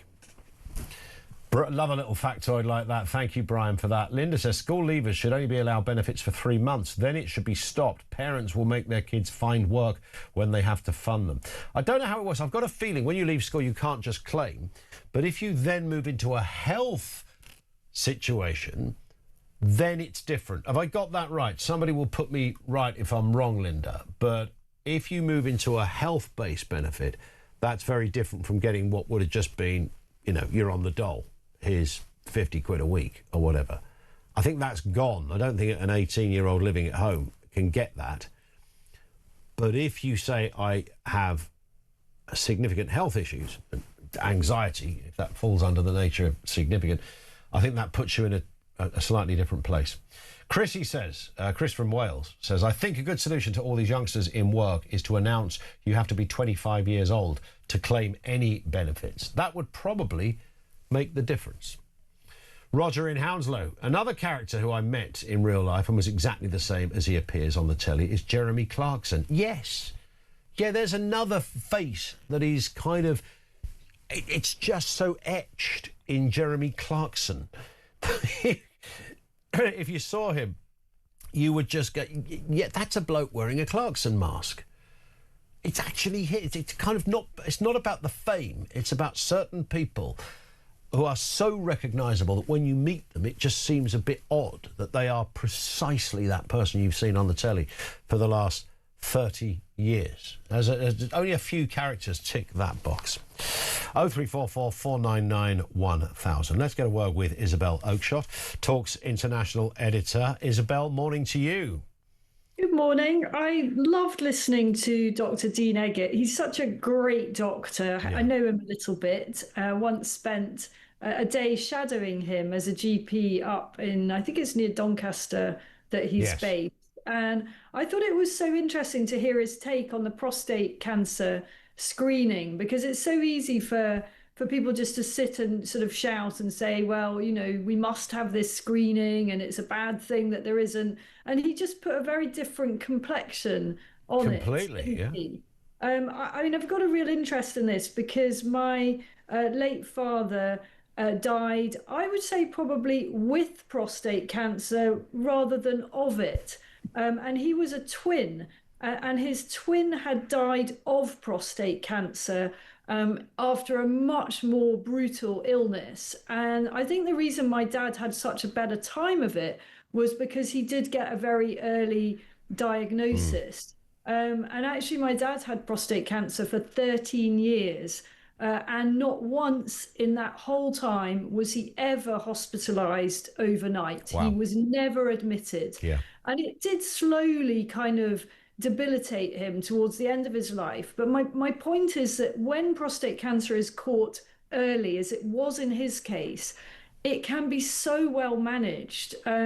He was on drugs for years, you know, right through that 13-year period, but it kept it at bay. And this is what happens to a lot of, in quotes, luckier men with prostate cancer. Sure. They'll ultimately die of other things. Whereas his twin brother, whose prostate cancer was not caught early, actually had a pretty awful time of it and a very difficult last few years of his life. So it is vital to get that testing. But it was interesting to hear Dean's take on, you know, how useful is the kind of just sort of routine screening rather than, you know, more targeted testing, I suppose. Indeed. Well, I was talking to a doctor literally about this. You know, these kind of all-over health scans you can have. And it sounds like, wait, who doesn't want an all-over health scan to give you a clean bill of health? And he was pointing out, similarly to Dean's point, the problem is scanning is so good these days that any little blemish or little mark can be picked up as potentially suspicious when it's actually not. So you go for a scan, you pay 300 quid, you scan your body. Nope, we can't find any tumours, but we have found a little mark there. So you're going to have a biopsy on your lung. And then you discover actually there's nothing wrong with your lung at all. But by that stage, you've been through a fairly invasive and potentially dangerous procedure to establish that there was nothing wrong with you. Yeah, and they're big on that here. Where I am in Dubai, they're brilliant at kind of this type of preventative health screening. In fact, this morning I've only just been for something like 64 blood tests. You give a bit of blood and they will test 64 different things. And, you know, it's something you slightly put off because just for the reason that you said, if you're going to test 64 different measures, there's probably going to be some in there that I'm not going to like the look of. And then that's an anxious time and so on and so forth. So I think it's a difficult balance. But, you know, the NHS can't and won't do that kind of thing. And I paid for this morning, a couple of £100.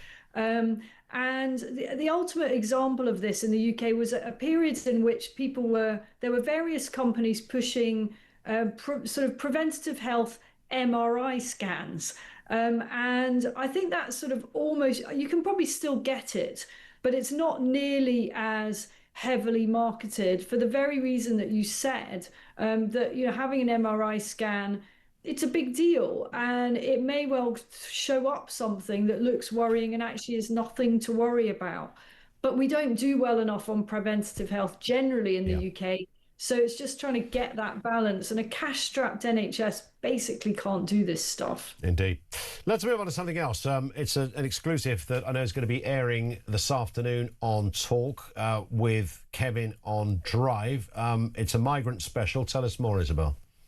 So I'm really excited about this and hope everyone can tune into it. I, along with the undercover migrant Christian Drogan, have been doing a lot of work in Calais and Dunkirk this week to document the huge summer surge that we've just seen in channel crossings. And both Christian and a photographer called Adrian, who we know as the Nowhere photographer, have been working really hard to bring some extraordinary footage and audio to talk about what's been going on.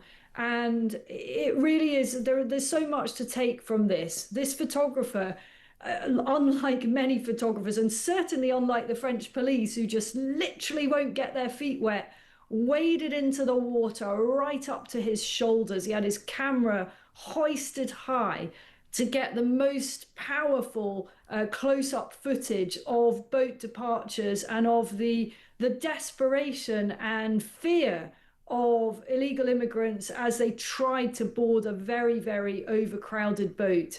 And guess what? All the while there are women and children in the water, and indeed a man who was on the edge of severe hypothermia in the water, the gendarme are pictured just in a row on the sand by the water. They literally will not get their feet wet. It's rather extraordinary, isn't it, that we've sort of arrived in this place. It's what we suspected and what we've sort of seen, but this is quite clear evidence that somebody isn't playing ball on this one. I know people might feel that we all know the French police don't do enough, but I think that we've got to keep exposing it for what it is. Yeah. Because this government keeps giving them money, and there's nothing like that powerful footage, those images where you see literally a line of police, the gendarmes are just standing on the beach. They've got their pathetic little riot shields, which we, the British taxpayer, have funded, and they're just doing absolutely nothing. They had every opportunity to stop those migrants getting into the water, getting into life or death difficulty, and they just stand there. All they're good for is, keeping an eye on it, I suppose. To what end? I have no idea. And make no mistake, migrants are dying in the channel. Yeah. And so when people say, oh, we can't stop the boats because people will drown, well, people are already drowning. People are already living wretched existences in northern France. And northern France is a terrifying, dangerous, lawless, semi-war zone run by the gangs, that part of northern France. So the idea that it's somehow inhumane to try to stop the boats is only one that can be voiced by people who have no experience of what is really happening in those migrant camps and in the channel. And we'll bring you that this afternoon, thanks to the Nowhere photographer and Christian Drogan of Watchmen. Good work. Looking forward to it. Isabel, thank you. Have a great day. Isabel Oakeshott, Talks International editor. Watch that this afternoon. Kevin O'Sullivan is on Drive from 4 o'clock. And you hear the full story. And if you're watching in pictures as well on the YouTube channel, you can see the visuals of that as well. Lots more to get through. Loads more to talk about. 0344 499 1000. Let's get the news now. The time on Talk is 8 o'clock.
Some breaking news this morning revealed that under the Terrorist Act, 242 people were arrested in the year to June of this year. That's something you can indulge in as to all the people who aren't going to prison because, well, there's no prison spaces. So this is a Talk exclusive we've been looking at.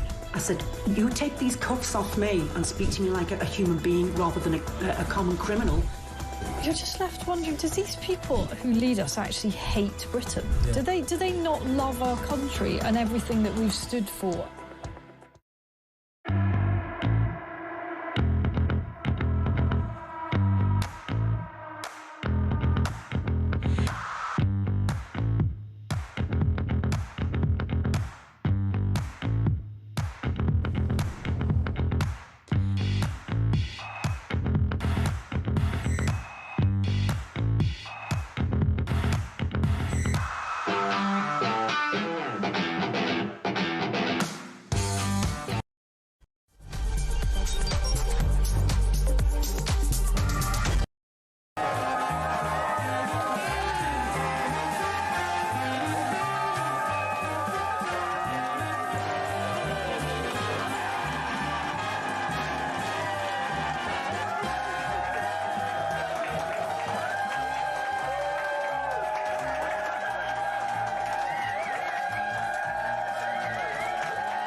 Across the UK, on DAB+, on your smart speaker, on your smart TV, and on your side.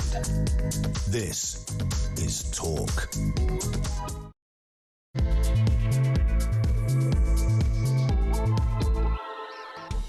Yeah, good morning. Welcome back. It's the home of common sense. Ian Collins in for Jeremy Kyle for today only. He's back on Monday.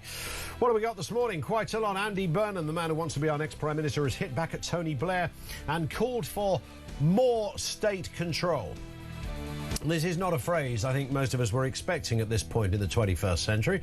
He wants to end what he calls 40 years of neoliberalism, despite the fact that half an hour ago he was a fully signed-up member of that ideology. If anyone knew what that even meant, we could decide whether he's right or wrong.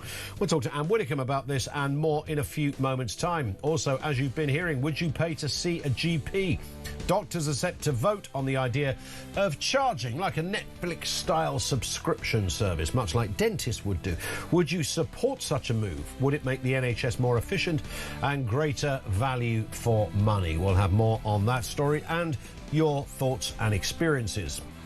The much-awaited Alan Milburn report has come out in full. It finally appeared yesterday. We can bring you some of those highlights.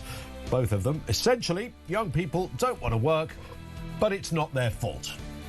Let me ask you this. If you're an employer or a manager of an establishment or a business, what is your assessment of young people in the workplace? Are they just full of anxiety and crippled with troubling woe?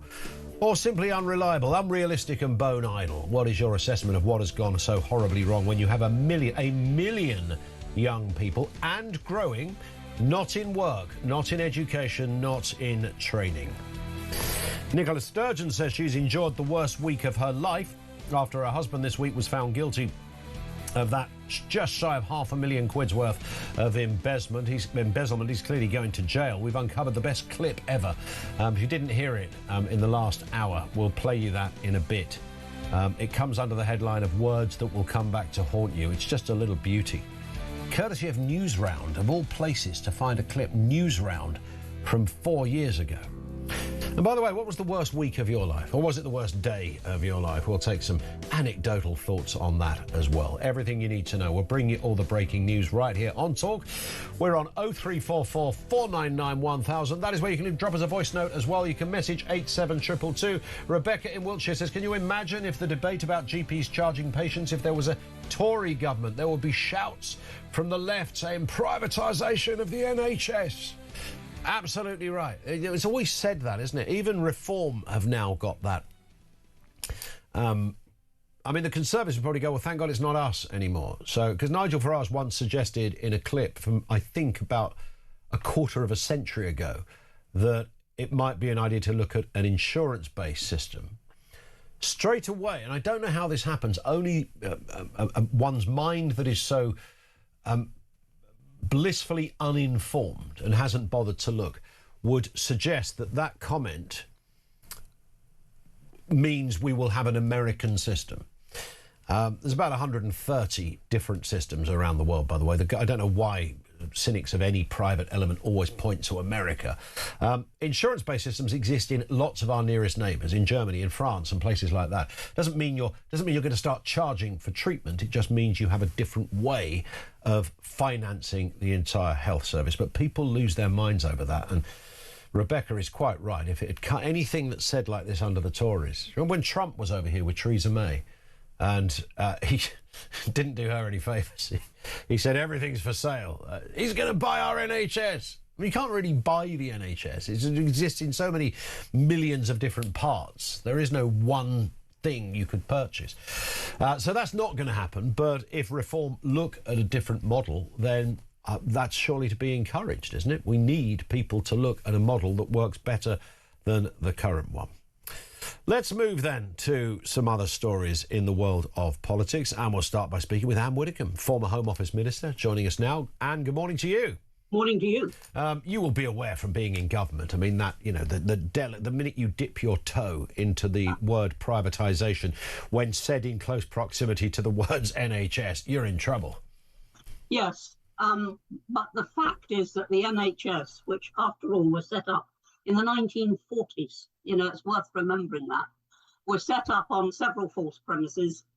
Bevan seriously thought that demand would decline, instead of which, of course, medical and surgical sciences pushed it almost infinity. He didn't take into account, because he could not have foreseen, quite impossible then, the enormous rise in longevity. In 1950, the average women's longevity was 69. Now it's 83.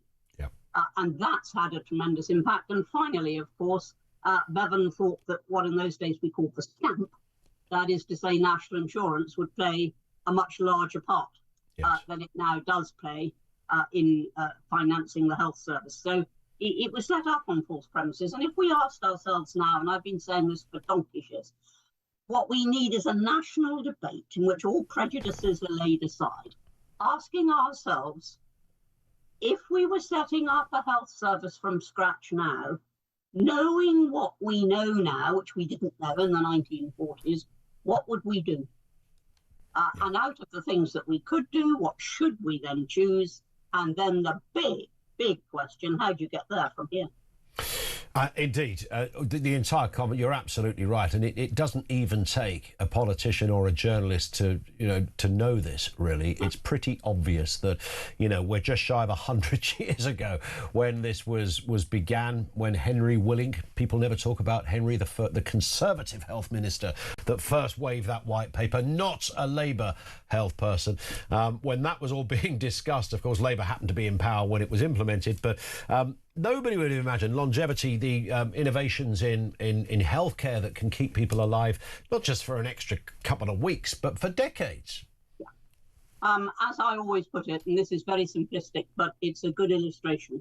Before there was any hip replacement surgery, there was no queue for hip replacements.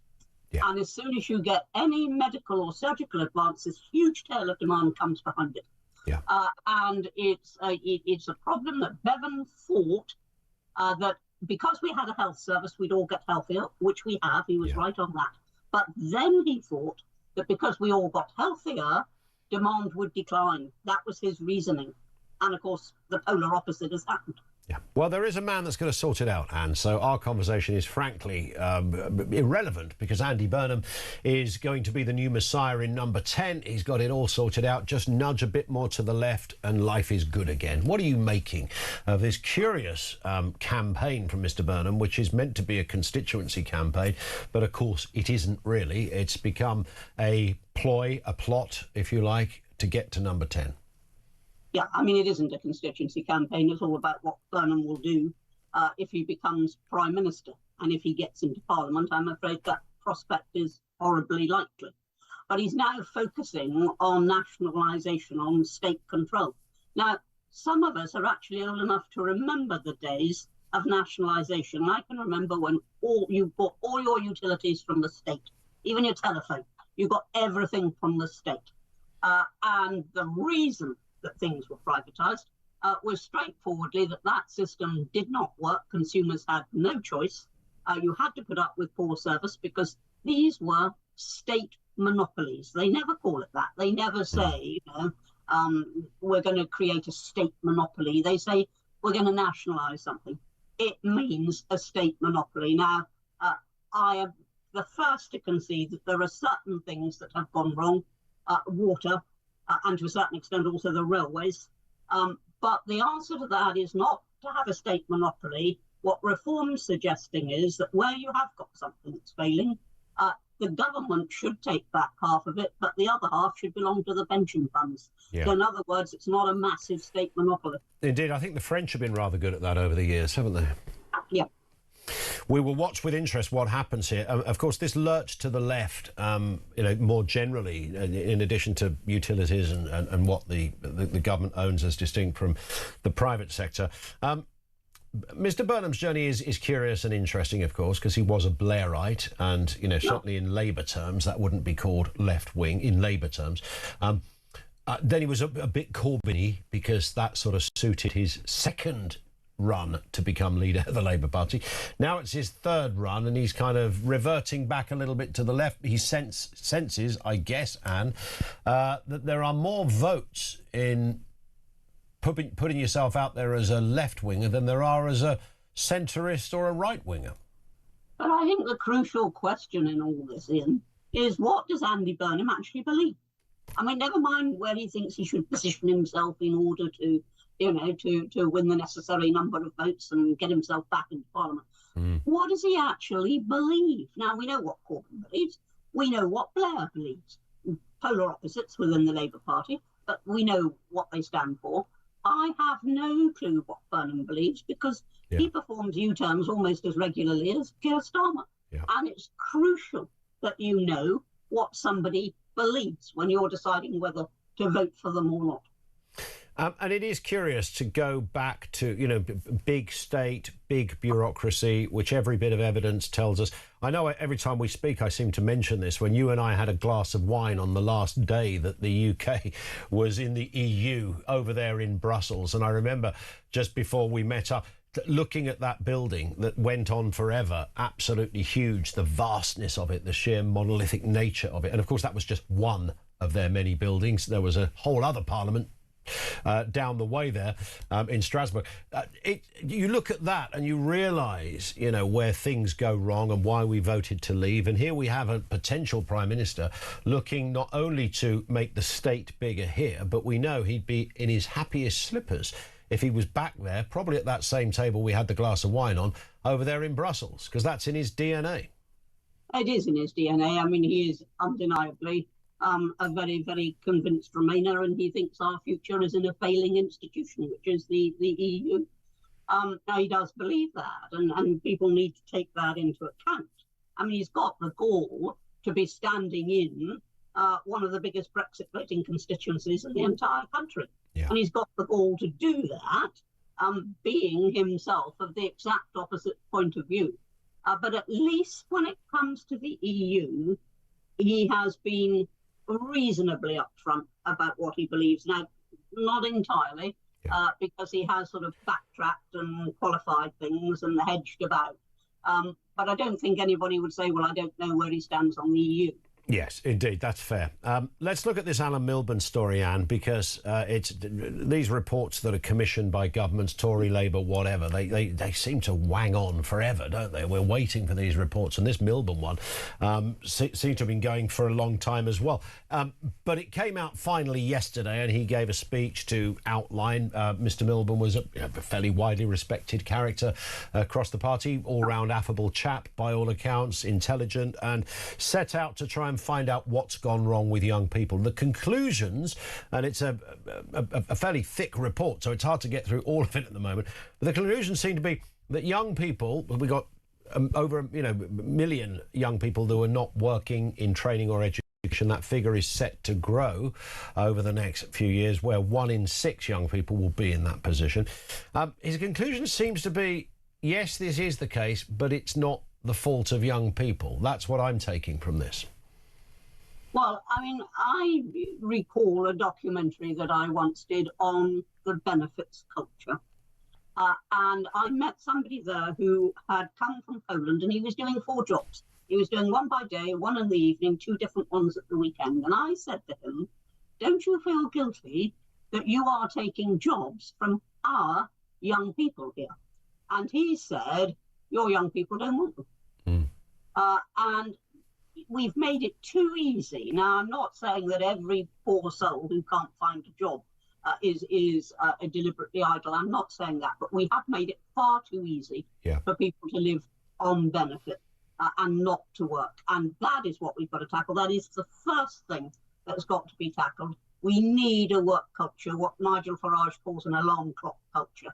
We need that culture, and that is what has gone wrong. You've got whole generations now growing up with the example in front of them from their parents and grandparents even, that actually you don't need to work, the state will pay you to do nothing. Indeed. And there used to be an old gag, and you mentioned the Polish chap. I mean, there used to be an old gag, how do you make an Eastern European laugh? Tell them about the British welfare system. Because these guys, whatever anybody thinks of Blair's open-door policy on immigration, these guys knew how to work, and they had a work ethic that was so admirable, and they were happy to do it. They never considered for 1 second that a government, let alone a government that wasn't even their own government, would be giving them any money. Now, that's all changed. It's changed a lot in Poland, of course, over those years. But there is a work ethic, and I genuinely think, perhaps this is what Mr Milburn means by this, Anne, when he says young people want to work, they've got lots of mental health issues. I don't dispute that person, let's take individual A, they probably believe they do have a mental health issue, because we've medicalised mild anxiety to become something far greater than it actually is. Indeed. And that is exactly why reform says that, there won't be benefits in future for non-serious anxiety issues. I mean, we have now taught an entire generation, almost 2 generations, we've taught them that if things are going wrong, it isn't their fault. There's nothing they can do about it. It's all about, anxiety. There's labels for just about everything. And what we have to get back to is self-reliance and self-motivation, with a bit of help. You always need a bit of help, of course, but that's what we need. We do indeed. And great to have you on as ever. Thank you for your time. Anne Widdecombe, former Home Office Minister. We talked a lot there about Makerfield, so let's have a listen and run over the candidates who are standing in that June the 18th by-election. Jake Austin, Liberal Democrats. Count Binface Party. Andy Burnham, the Labour Party. Dan Clark, the Libertarian Party. John Dyer, Independent. Ed Gemmell, Climate Party. Paul Gould, Independent.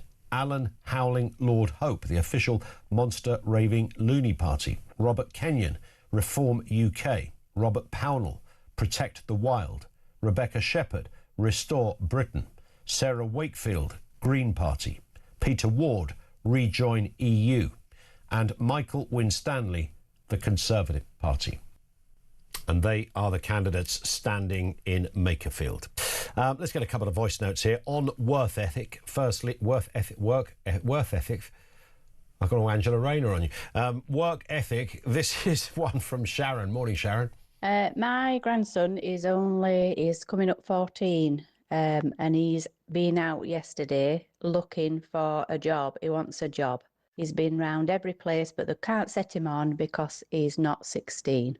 But he wants to work now because he said he doesn't want to go to university, so he's been out. I think not every child is, don't want to work, but he wants to work, and he's really disappointed because now he's got to wait another 2 years. He's took the initiative himself and he's gone door knocking for work. So anyway, good show, Sharon from Yorkshire. Thank you, Sharon. I mean, that's so encouraging to hear. It's almost like brings a tear to the eye. There's a diligent young man there.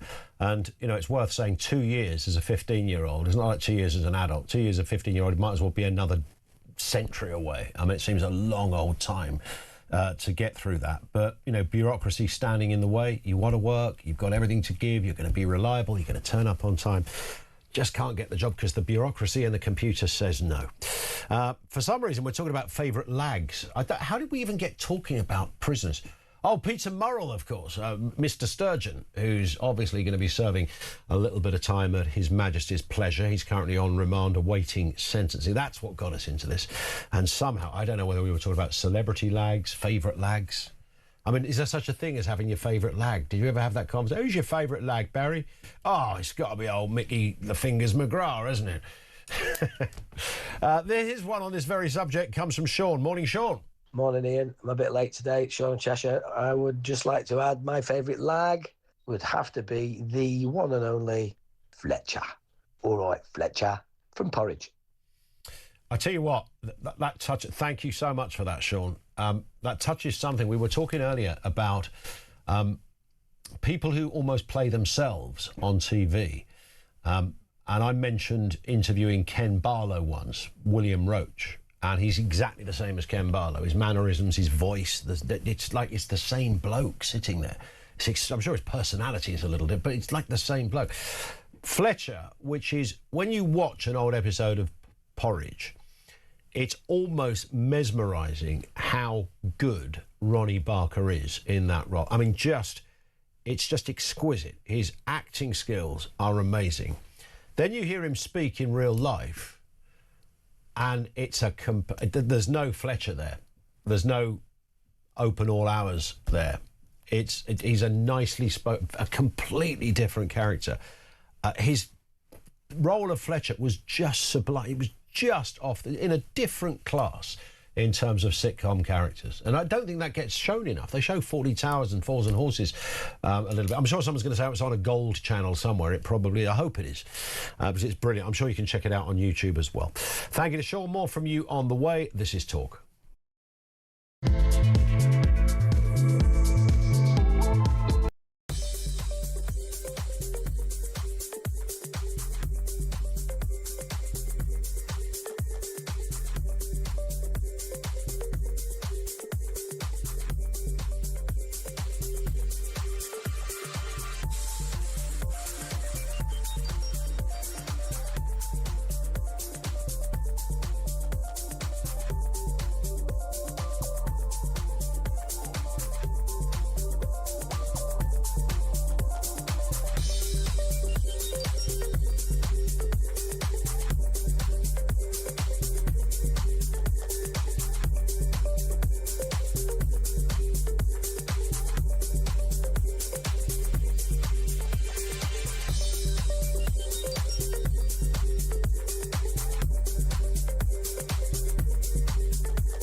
conflict breaks out anywhere in the world, it has consequences here at home. Talk War is your definitive national security briefing.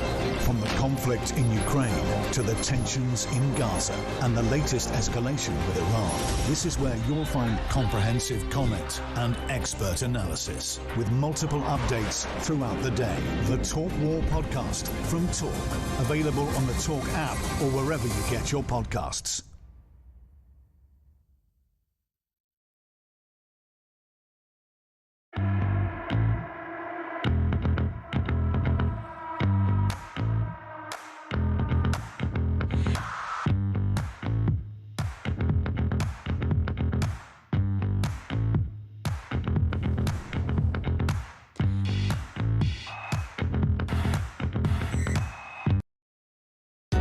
Across the UK, on DAB+, on your smart speaker, on your smart TV, and on your side.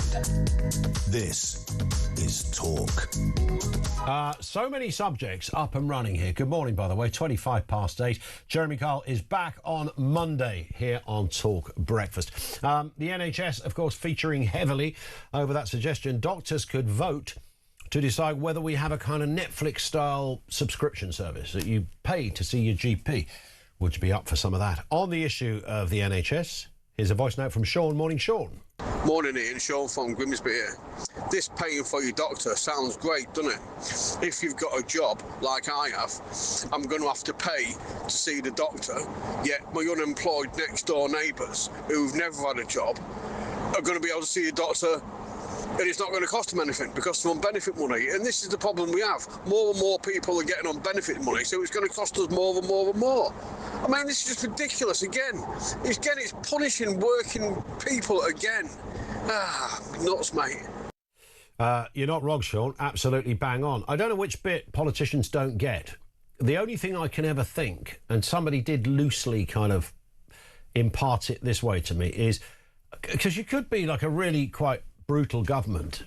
Well, some would say it's not brutal at all. Someone simply argue that it's a reasonable view to be really strict and diligent on benefits and just say, right, none of that group of people, whether you're foreign national and unemployed, whether you are long-term unemployed but no good reason for all of that, it's going to cut all of those benefits. There's going to be no benefits. And the answer, apparently, from the powers that be, is that if you want to see a chaotic world where you think it's chaotic when all those people are on benefits that shouldn't be, then you wait till you see what it looks like when all those same people are not on benefits and have zero, including their kids. And you get into that territory and you go, I don't necessarily know what the answer is. But that's why we elect politicians. 0344 499 1000. Let's speak with David Reid, MP, a real-life politician. David, good morning to you. Good morning, Ian. Nice to have you with us. How's life in the Shadow Defence Department? It's good, but we are pushing forwards now, so there's been no rest for us over recess. We've been waiting for the Defence Investment Plan from the government for 9 months now. This is a deadline that they set for themselves. Yeah. And without boring your listeners about another government documents, the document we're pushing for, we're going to push a vote for it next week, sets out the blueprint of where defence is going to go for the coming years. And we all know how volatile the world has become. So our defence industry and our armed forces need a clear route, and we need to have that proper conversation with where the money comes from. And we're pushing the government into that position. There is always this question of, percentage of GDP in defence, and it should be 5%, and Donald Trump never stops talking about it, and we understand why, but it's notched up a little bit. I mean, are we ever going to get to this 5% thing? I mean, it's very easy. 5% sounds like a small number until you transpose that into real, actual figures, and it's a ton of money. It really is. And look, 5% is a lot of money when you think about how much the country brings in every year. But I would much rather do it when we still have the ability to build our defences up, build our armed forces up, given how volatile the world is. So if we look back to World War II and to other major conflicts, the amount of money that you have to spend on defence at a time of conflict shoots up rapidly. Yeah. So we can either do all the preparatory work now and make sure that we're in a strong position to deter any type of conflict, or get drawn into something and realise that we're completely unprepared and have to spend a lot more money, and it's much more painful for the British public. In terms of the wider issue of Parliament right now, as you say, recess over soon, back to normal business, and possibly you guys are going to be looking across the House at PMQs and the like to a different face in the coming, well, potentially the coming weeks. I mean, things could happen that fast. Mr. Burnham, the new Prime Minister, what's the feeling on the shadow front bench? For me, and look, I'm a former Royal Marine. I came into politics because I care deeply about where the country's going. For me, this is so bad for the country, and Kemi has drawn this out at PMQs before. We need stability, and we are at a period now where we have increased conflict, we have volatility around the world. And when we talk about things like the Defence Investment Plan, which has been pushed down the track by the current Prime Minister, and it may be pushed down the track by whoever comes in, this is not good for the country. So for all of Labour's messes, this is their problem. They need to get on with it and hopefully come up with a solution very quickly. But it doesn't deter us from coming up with policy in opposition and making sure that we're in a strong position so that if we are fortunate enough to form the next government, we can hit the ground running. And I think this just shows to me, if you come into government without a plan and you come up with things on the fly, nothing good happens. Like anything. Any of your listeners that run businesses or work in businesses, they will know you need a plan to be able to get on with the job. Spot on. Are you asking them for Keir Starmer to stay? Is this a Tory request to don't go, Keir? Please don't go. I think he's run out of road. I think if we just look at the Labour voices now that have come out against him, Labour grandee Sir Tony Blair has come out now and said that there was no plan. Leadership people are coming up, people like Wes Streeting and Andy Burnham. This train has already left the station. So regardless of what the Conservatives say, the Labour Party is in turmoil at the moment, and the Conservatives need to do what the country wants us to do, which is actually come up with policy and hold the government to account. And that's what I'm focused on.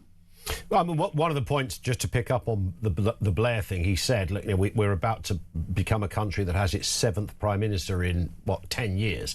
And that never used to be the case. You know, we used to kind of mock, satirise the Italians for that kind of track record. They've been rather consistent over the last few years. But that's where we're at. And his overarching point seemed to be, David, that, look, if you don't have an underpinning philosophical ideology, a direction, a roadmap, whatever you want to call it, then you're stuffed. And clearly Labour have really suffered from not having that. Have the Tories got one? Because you guys are in a really tricky position. I know we're a few years away from a general election, but I don't know how many doors you have to knock on, David, before someone says to you, 14 years of misery, 14 years of disaster. I mean, it's slightly been sort of exaggerated beyond recognition now, but that does come up. Why would people trust the Tories? And what does your roadmap look like? So, for me, coming into politics in 2024, of course, I heard those tropes thrown at us. Trust is rebuilt over a long period of time. For us to come out and say, right, we have a fully costed plan, it's ready now, would be disingenuous. And Kemi has been very strong. She's an engineer by trade.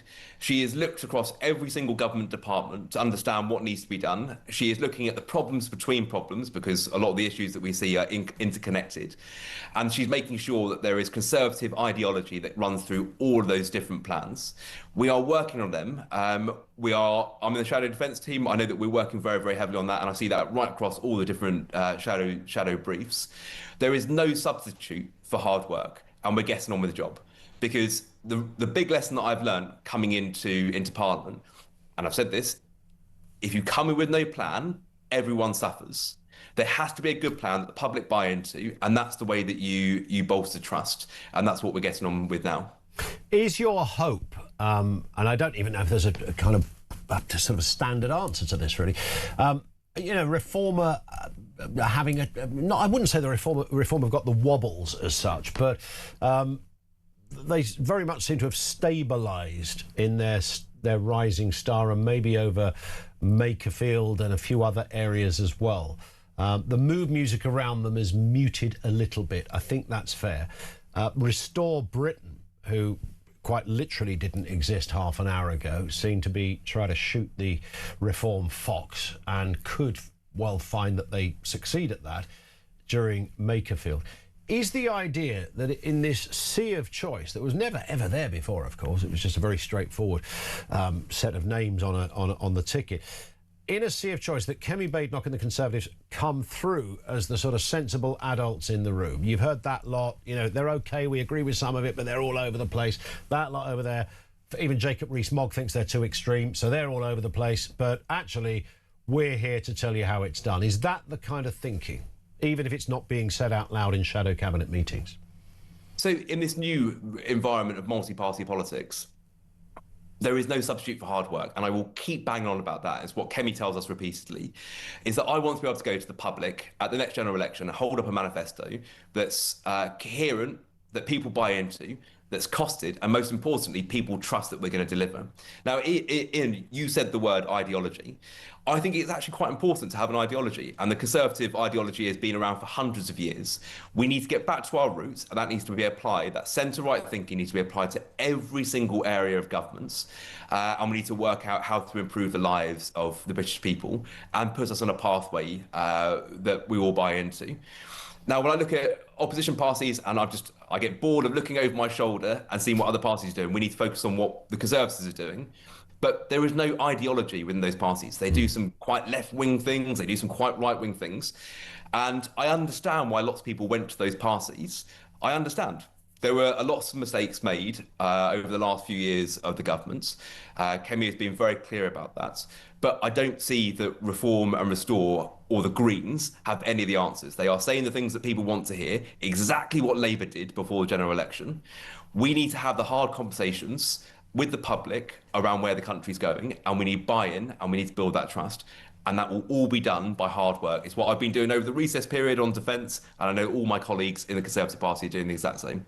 David, good to have you on, sir. Thank you. Have a great weekend. David Reid, MP, Shadow Defence Minister. The Tories can break through and come back. What are your thoughts on that? I mean, I kind of miss, bearing in mind the Conservative Party, you consider it was, some would say it's still clinging on to it, the most successful political brand in the Western world. There is no party that has been more successful, I think I'm right on this, than the Conservatives. And if you consider the faces over the years, and of course Thatcher would epitomise all of this, the strength, the solidity of the Conservative brand, the Conservatives, they are the grown-ups in the room. I always used to say that, you know, when I was about 17 and thought I was a left-winger for about 5 minutes, the Labour Party were like your cool uncle or auntie that you like going round to see at Christmas, because they were fun. The Conservatives were like your mum and dad. They're slightly more serious. Who wants your mum and dad running the country? But actually, when you look at it now, that's how they've been. And they've lost all of that. They lost that so spectacularly. They lost it after Brexit. Remember, the Conservative campaign, the Conservatives campaigned to remain in the EU. I know there were splinter groups, but the Conservative, David Cameron's government, they campaigned to remain in the EU, and they lost that vote. And then COVID happened, and that all went pear-shaped. They didn't deal with it particularly well. We weren't seeing great numbers anyway. I think since 2016, we've been unmanageable, ungovernable. And we can blame some events, and we can blame circumstances and things we didn't expect. But we also have to blame politicians. They've become complacent. So the Tory, nobody's going to shed a tear for the Conservatives losing their status as this most successful party in the world, and aren't they fantastic, and Thatcher and Churchill and all the rest of it. That they have themselves to blame for this, fairly and squarely. The question is, can they come back? The eyes will be on them, along with all of the others as well. 0344 499 1000. Let's get a voice note on the NHS. That's another big one here this morning. This comes from Paul. Morning to you, Paul. Morning, Ian. It's Paul from Cornwall, military veteran. This paying to see your GP, what a load of rubbish. And they talk about Farage, or supposedly doing away with the NHS, which he isn't, not their policy. So if you're going to pay to see your GP, how about the working person no longer having to pay national insurance contributions? Because that's what it's for, isn't it? To cover your NHS, your health and stuff like that. So I think it's a load of rubbish. Why paying twice? Double jeopardy.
across the UK. On DAB+, on your smart speaker, on your smart TV, and on your side. This is Talk. It is Talk. Just lob my headphones in. Thank you very much. 20-9. I'd forgotten this. We were talking about favourite lags. Mark in Bolton says, my favourite lag, Mr. Cheap as Chips himself, David Dickinson of Bargain Hunt fame, served 3 years of a 4-year sentence at Strangeways Prison. It's in Manchester, for those who don't know. Back in the early 60s, he was convicted of mail order fraud. Really? I didn't know that. You wouldn't... I bet you wouldn't get that prison sentence now. And to serve 3 years of 4 years is extraordinary. 0344 499 1000. It is 20-9 here on Talk. Let's speak with Jake Wallace-Simons, author and columnist. Jake, good morning to you. Hello, good morning. Always nice to speak. We've got a lot going on here today. The news agenda never, ever stops. But I never thought when we talk about anti-Semitism and all that goes on that I would be talking about Helen Mirren in all of this. But a really unsavoury event happened in the streets when Helen Mirren, and I think is that her partner or her husband, I think she was walking with. And it's always nice to see an A-lister being able to go out and about with a load of security around them. But sometimes you can understand why they do have security around them after this happened. Let's have a look. And there's Helen Mirren, the avowed Zionist. She said Israel should last forever because of the Holocaust. And she was very happy the Palestinian houses. You put the post up, you evil old bag. You're an evil Zionist. And you as well, you and all. Jake, I know we've talked about this kind of thing before, but what makes somebody think they have a free pass to talk to a total stranger to them in the street, in public, like that? How did we get there? I've got to say that when I first saw that clip, I was reminded, I mean, I know it's a cliche, but I was reminded of 1930s Germany, because it's this sort of weird mania that grips people. Yes. It's this contagion that makes them so convinced that they're in the right, and they've got to preach and force the rest of the world into submission to their views. And underpinning it is this anti-Semitic view. I mean, this man, whoever he is, he's been partly identified online, but it's not confirmed. Palestine and Israel has nothing to do with him. He's a British middle-aged man who's drunk the Kool-Aid, who believes that Israel is this satanic, evil country that's worse than any other country is, was, or will ever be. And that's nothing if not anti-Semitic. I mean, anti-Semitism begins with hallucinating Jews as being the source of all evil, devilish. You know, ever since the Middle Ages to now, that's been the trope. Once you believe in your heart that the Jews are devils, then you're suddenly justified in this kind of behaviour. Well, that is absolutely right. I mean, it's a little like if you condemn Chairman Mao or Saddam Hussein, nobody criticises you, do they, for having a pop at a wicked, murdering dictator. And these people are so deranged that they've placed Israel, all of it, including all of its people, any Jew, because they are by definition connected, someone like me who's not Jewish but would have understanding, sympathies and knowledge of this story, somebody like Helen Mirren, who had the audacity to apparently say, I don't know what her specific words were, apparently say that, you know, in some interview that Israel has the right to exist, and she mentioned the Holocaust. That was enough for somebody so completely demonized had this man and others made Israel, that therefore his starting position was one of punching up, and that's how these people seem to see it. Exactly right. I mean, if you see Jews as being not just evil but controlling the world, then you always feel that you're representing the underdog against these evil Jews. Now, if Jews controlled the media, I tell you what, the media would be rather different than it is at the moment. But Helen Mirren is a very good example, because she is somebody who has been friendly towards Israel ever since she was there as a young person just after the Six-Day War in 1967 on a kibbutz. She knows Israel quite well. She acted, of course, the part of Golda Meir, recently Israel's first female prime minister, a few years ago in that film Golda. And she has spoken about her support for Israel's right to exist, that supposedly controversial idea, after the Holocaust. But at the same time, she's said that she's no fan of Benjamin Netanyahu. Not that it's anything wrong to be a fan of him particularly, if those are your politics, but she isn't. She's distanced herself from this controversial right-wing government and was supportive of the protests against his government, really. So she's no kind of right-wing, headbanger, no supporter of the settlements or anything like that. She's quite moderate, but she just accepts that Israel is a wonderful place alongside its dark side, as every other country, every other democracy is. We have a dark side and a light side, and Israel is the only meaningful democracy in the Middle East, the only place where women, gay people and minorities can have equal rights, the only place where women and everybody else can vote in free and fair elections, the only place with the rule of law, the only place with a gay pride march, for goodness sake, in the entire region that's very thriving and vibrant. It's the only place that anybody wants to live. Even people who are critical of Israel go there and report and stay in Israel because it's much better than staying anywhere else. It is our ally, and it's an important beacon of liberal democracy for all its flaws and for all its dark sides. It's a real country that's on our side of the argument, and she simply sees it that way, and for that she's abused in the street. Yeah, and I was going to make exactly the point you just made there, Jake. I mean, if you want to look to the Middle East and say, well, which country would you go and live in out there? Israel, which is a tiny place, of course, in comparison to some of the huge countries that surround it. It sits there in solitary almost from all of that other influence that is around them. But as for whatever reason has become the totemic figure of misplaced anger, derangement syndrome and all manner of other things. And when I look at this in the street, aside from anything else, look, if you're Helen Mirren is an A-list globally known actor. She's used to the fact that, and she's very accessible as well. If somebody stops her in Tesco, she'll stop and have a chat. She's sort of known for that. But she's also a private citizen. She's an 80-year-old woman. It's dark at night with her husband, who appears to be of similar age. I don't think that's okay on that point either, to be honest, Jake. I mean, this is bullying and harassment. Yeah, I mean, again, it does unfortunately bring to mind the 1930s in Germany, when street thuggery was the norm, where you had fascists and communists, radicals from both sides, battling each other in the street. And of course, we're not there yet. I don't want to catastrophize this or sort of build it up. But nonetheless, these people are so convinced that they are the sole warriors of good against the evil Jew and his influence around the world, that they'll take to the streets in this way, accosting a woman who is 80 years old, walking with her husband innocently in the street, intimidating and bullying her. I mean, these are, in a way, the new progressive fascists. They brook no dissent. They're totally inflexible with their arguments. They just believe that they're in the right and wish to dominate society, dominate any opposition. They're not available for different perspectives, they're not pro-free speech. They want to quash anybody who differs from their views.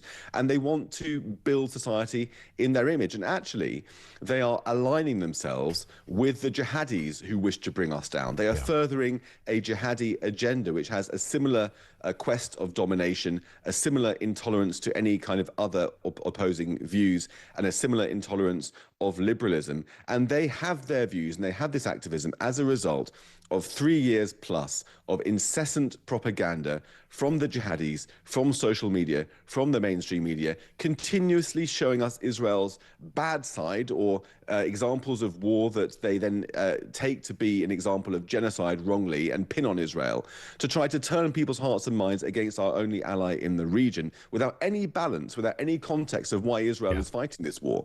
And this is the result of that propaganda. And it's a really worrying time for Jews. It's awful to see this. And this is just one incident, of course, of many that are happening every single day in this country. Jake, thank you as ever. Great to have you with us. Jake Wallace-Simons, author and columnist, who speaks very fluently and passionately, and rightly so, on these issues. The Helen Mirren thing, it's heartbreaking to see, because she's almost still trying to be polite in the clip. She's kind of smiling, not patronisingly smiling.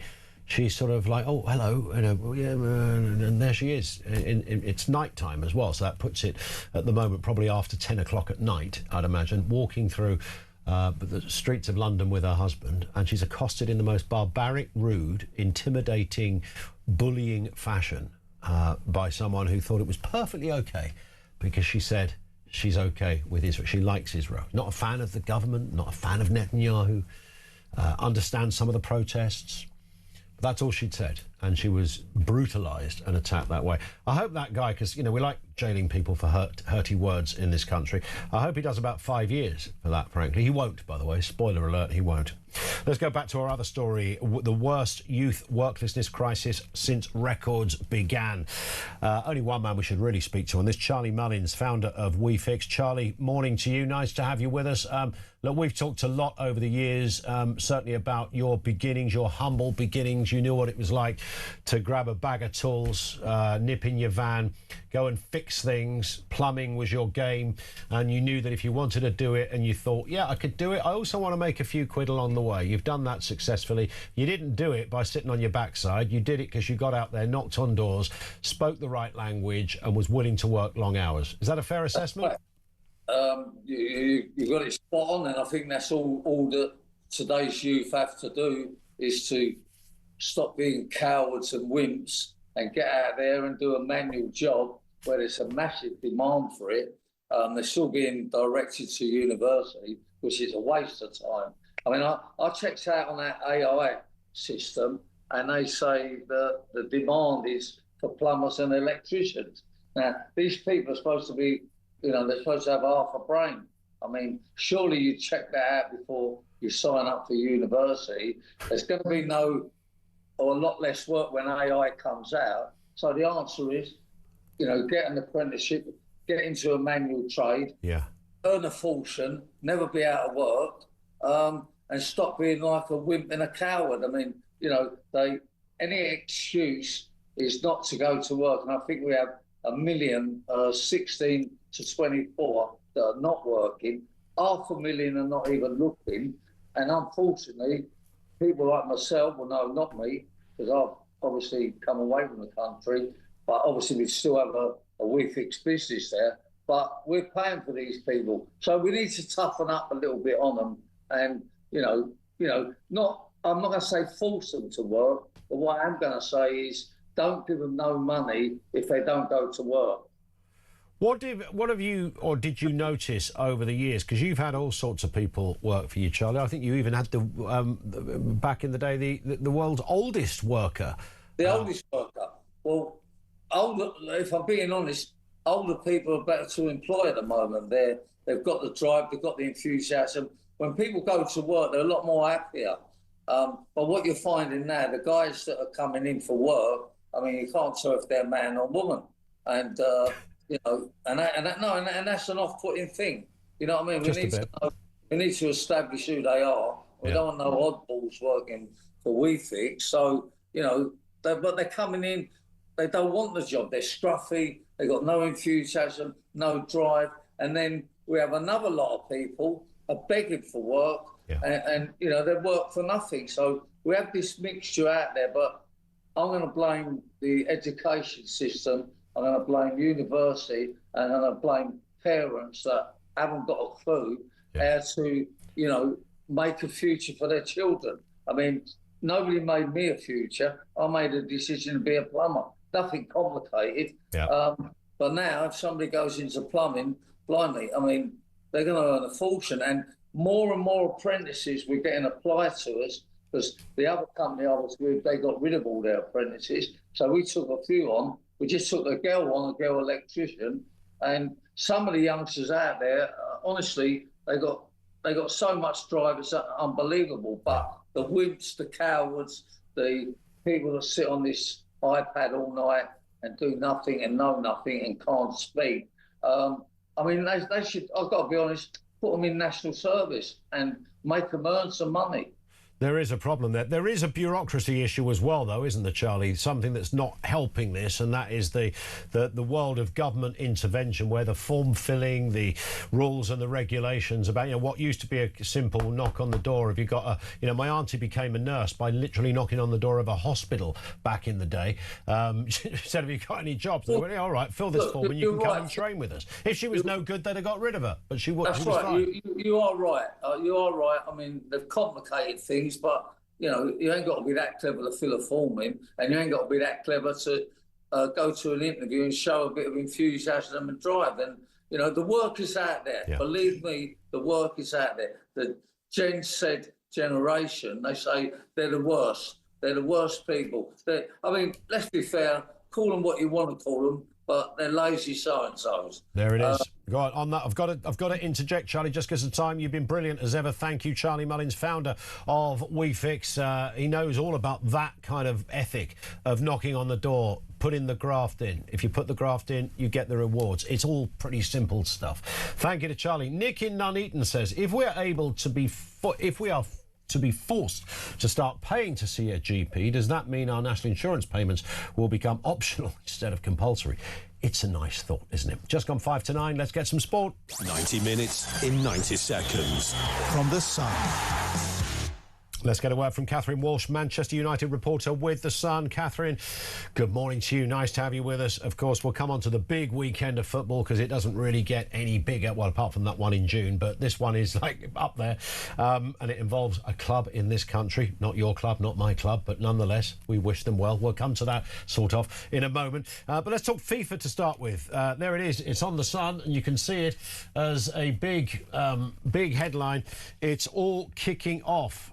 This is illegal ticket hikes. Front page today. What's happening?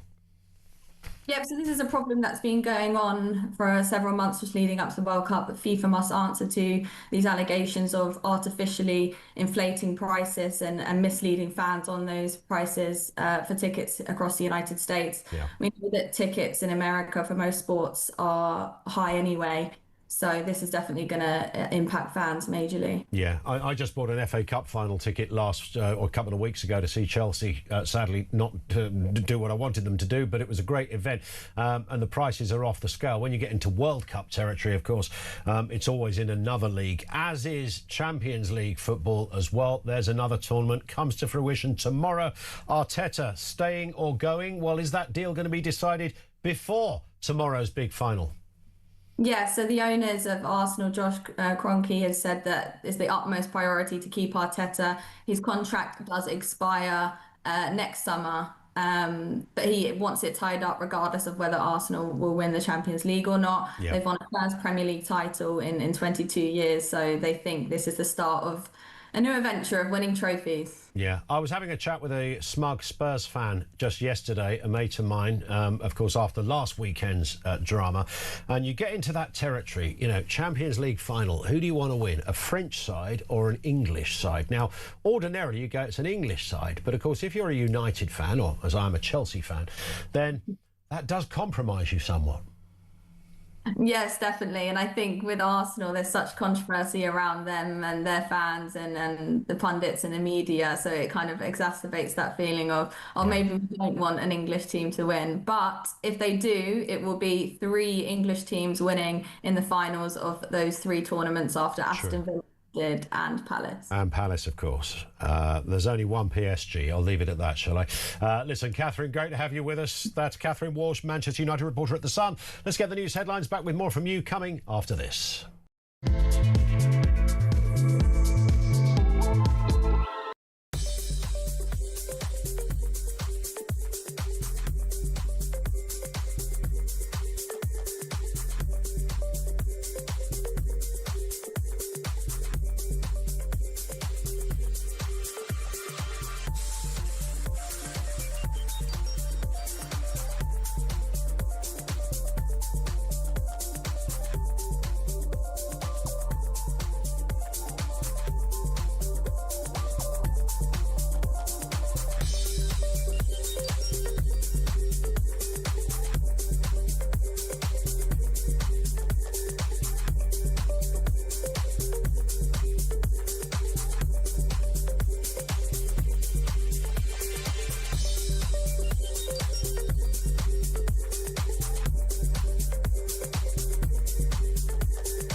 Mr. Speaker, I know many members across the House will find these facts to be incredible.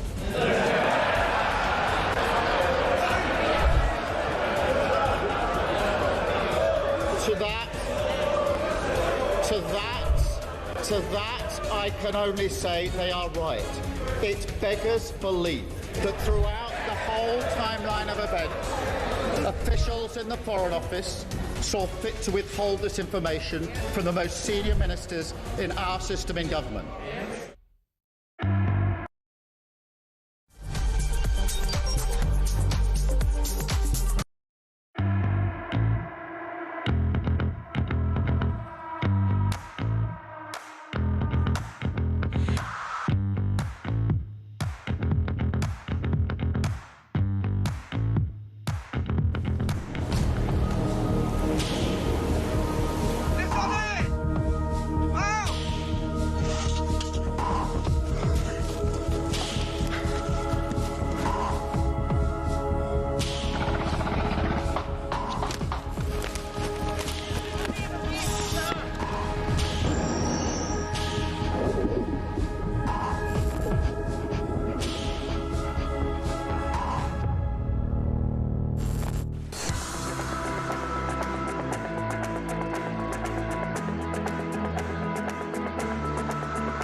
This journey of me following the migrants went from sort of 10 in the morning, all around the clock, to late at night, to the point where, on buses, on trains, through streets, at every key point, French military police and the French police, they were there. They were on the bus, taking down notes, taking pictures, but not doing anything to deter the migrants or stop them, just being there.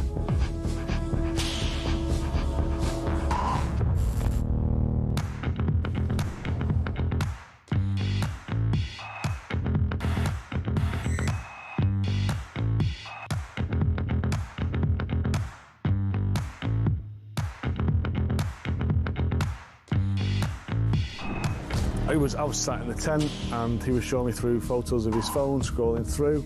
This was barbaric, horrific stuff. Blokes going through walls in vehicles and then jumping out and shooting everyone.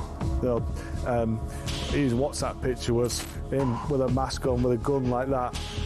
You're in a tent with this guy? I'm in a tent with this guy, and actually he's just showing me this stuff. I'm just thinking, this is not the kind of bloke you want to be coming to the UK.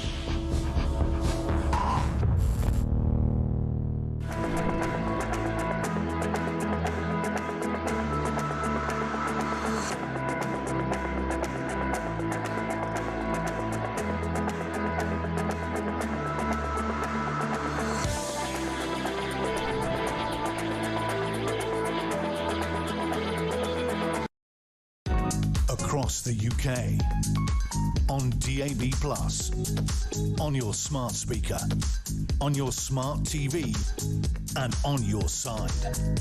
This is Talk.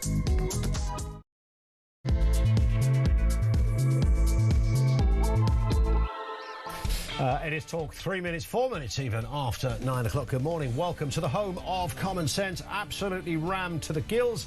We're talking about Andy Burnham. Why would we not be? He wants to be our next Prime Minister, of course, and he's calling for more state control. I always thought the direction of travel in a sane, sensible, forward-thinking Western democracy is to have less state intervention and control. I just kind of assumed that was intrinsic in the basic roadmap of modern living. Apparently not. Our Andy wants to go big on bureaucracy.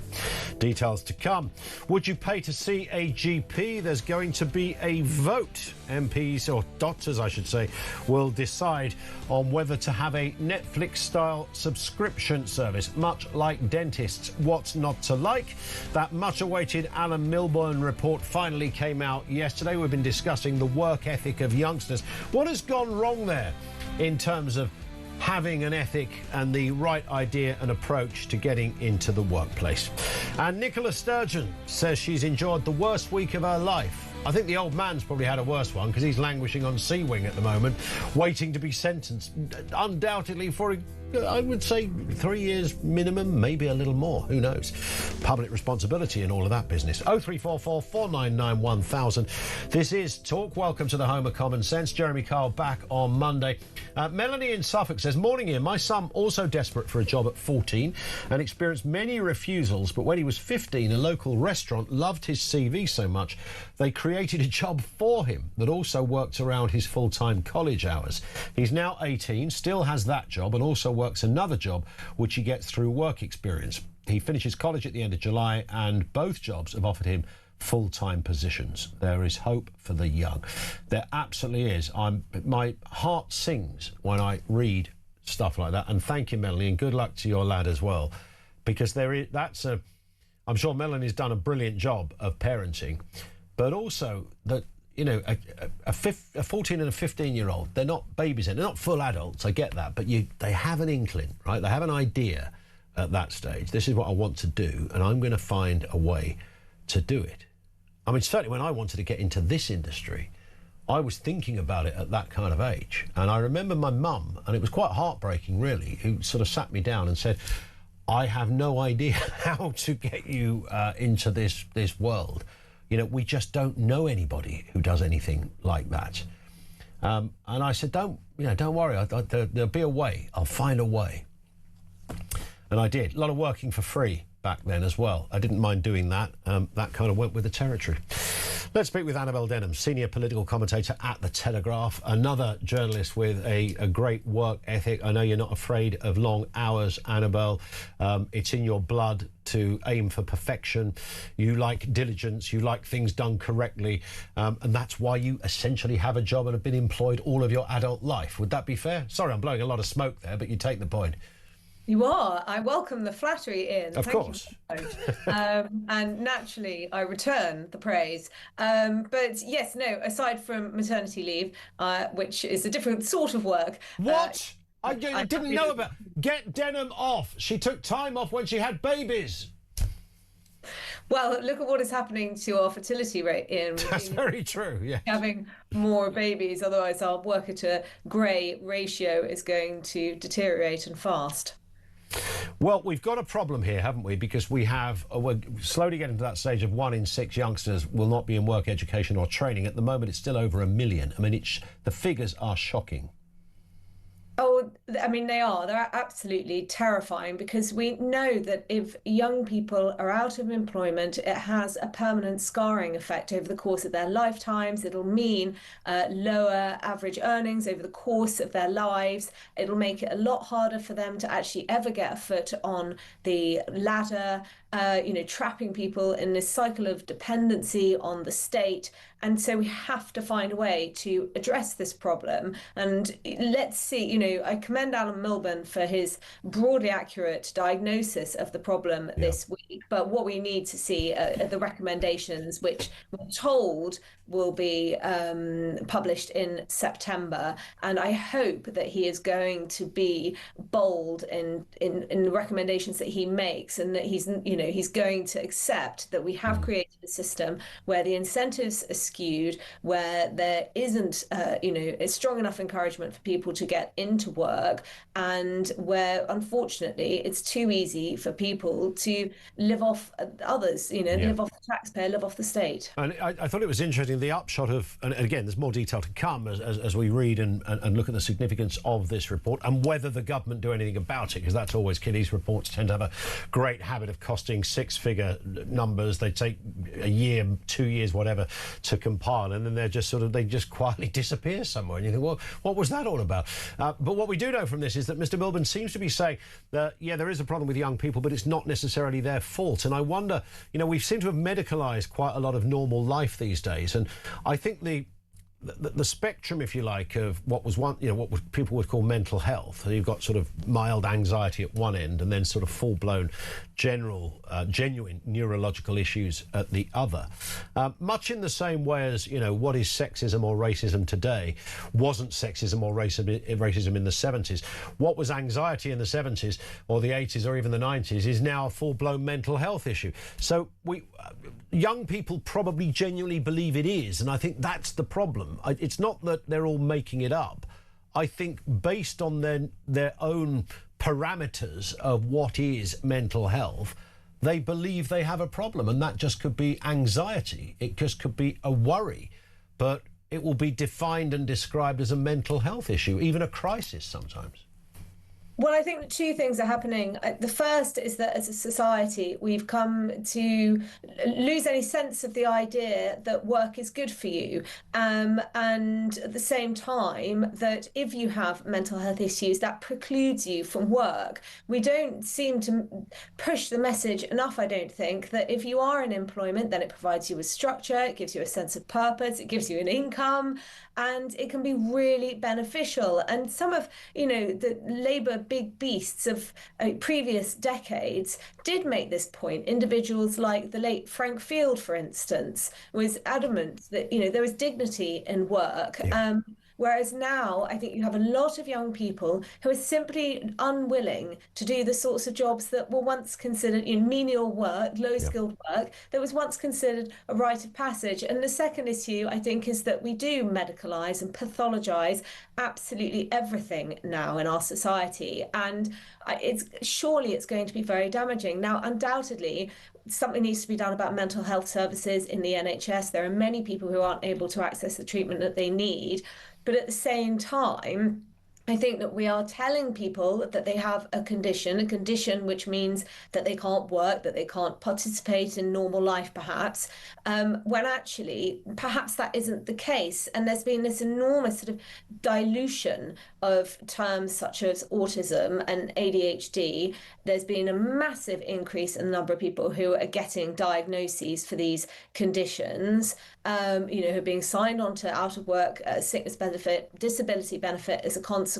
And, that in addition to potentially not being in the best interests of some of those individuals, it means that we're not able to give specialist care to those with the more severe symptoms. So you have parents of children who've got very severe autism, children who've got very severe autism, for instance, who are having to navigate these Kafkaesque systems to get EHCPs for their children, perhaps at school, and they're really, really struggling because the system is totally stretched. And at the end of the day, the government has a finite amount of money. It doesn't behave like that very often, but it does. And we cannot be in a situation where within the next 5 years, we're spending £400 billion on welfare. It is simply unsustainable. They're going to have to find ways to make cuts, and they're going to need to do it soon, because look what's happening with the national debt, look at what's happening with the tax burden. We are, I think, teetering on the edge of a cliff here.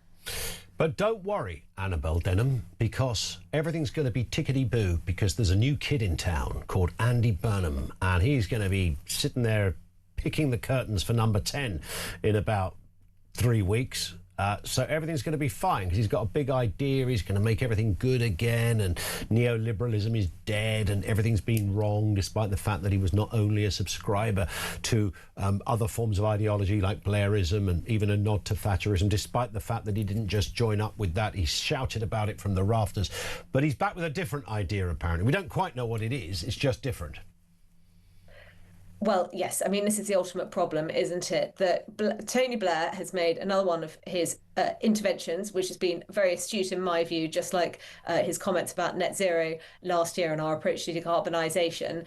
Governments do need a coherent analysis of the country's problems and a serious strategy for addressing them. And I think it's depressing that none of the leaders of any major party, nor indeed any of the leadership hopefuls, seem capable of matching Tony Blair's intellectual clarity, whether or not you agree with his conclusions. And Andy Burnham is insistent that he has the diagnosis and the solutions for all that ails Britain.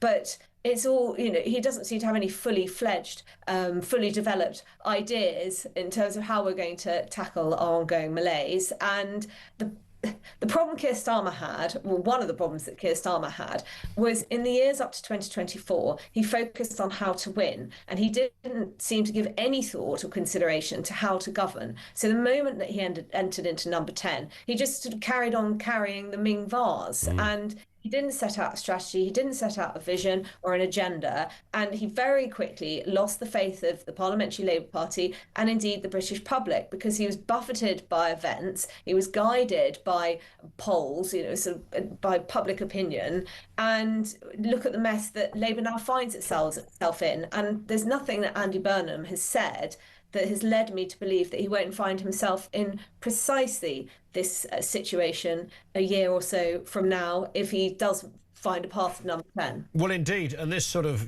King of the North and this, I've never, and I'm not making a party political point, genuinely, objectively, intellectually, I cannot see what, to coin a phrase, I can't see what all the fuss about Andy Burnham is. I don't understand. I mean, as a local MP, I'm sure he was great. He would maybe made a good job of health secretary back in the day. I don't really remember much about that. What his greatest hits were in the health department. But this sort of perception that he's somehow the saviour of something, I cannot find, and I promise you I've looked, I can't find what that's actually based on. It seems to be based on nothing more than a sort of an illusion, a perception that has sort of fast become a reality. But for what reason?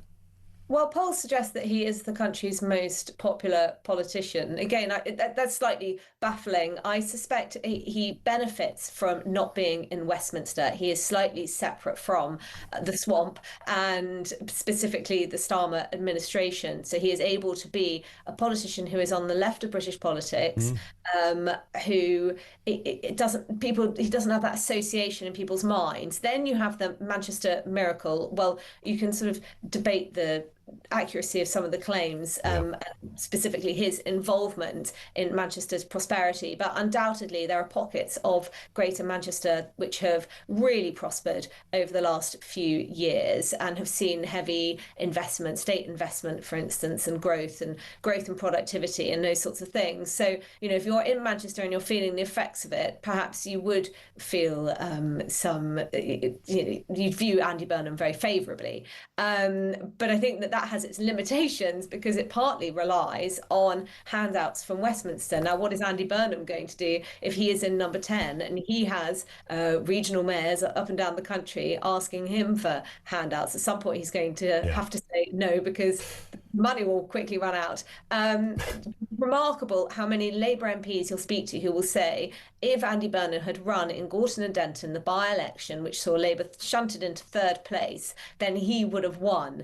And there does seem to be this sort of credulous kind of belief that he really is the saviour of the Labour Party. And I suspect that they're going to be disappointed if he does get to Downing Street. Well, we will see. And it's not long away until we find out the results, not just of that by-election, but of course what then happens next with the Labour leadership one. Annabelle, thank you for being on with us. Have a lovely weekend. Annabelle Denham, senior political commentator over there at The Telegraph. This is the Makerfield by-election we're referring to there, 18th of June. And these are the candidates. Jake Austin, Liberal Democrats. Count Binface Party. Andy Burnham, the Labour Party. Dan Clark, the Libertarian Party. John Dyer, Independent. Ed Gemmell, Climate Party. Paul Gould, Independent. Alan Howling Lord Hope, the official monster raving loony party. Robert Kenyon, Reform UK. Robert Pownall, Protect the Wild. Rebecca Shepherd, Restore Britain. Sarah Wakefield, Green Party. Peter Ward, Rejoin EU. And Michael Winstanley, the Conservative Party.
current affairs, international news, letting criminals off while sending... Oi! Oi! You shut up. I'm trying to record something. Stand by for 3 powerhouse hours of breaking news, challenging views. I don't give a flying damn about international law. I think people will viscerally reject this.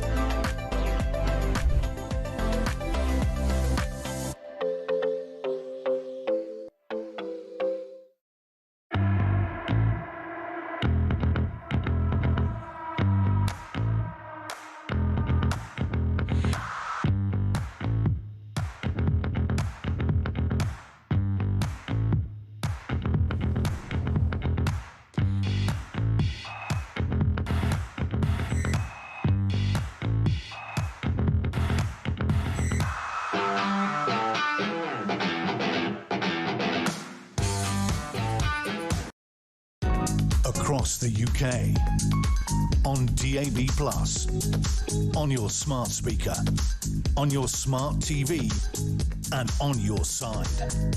This is Talk.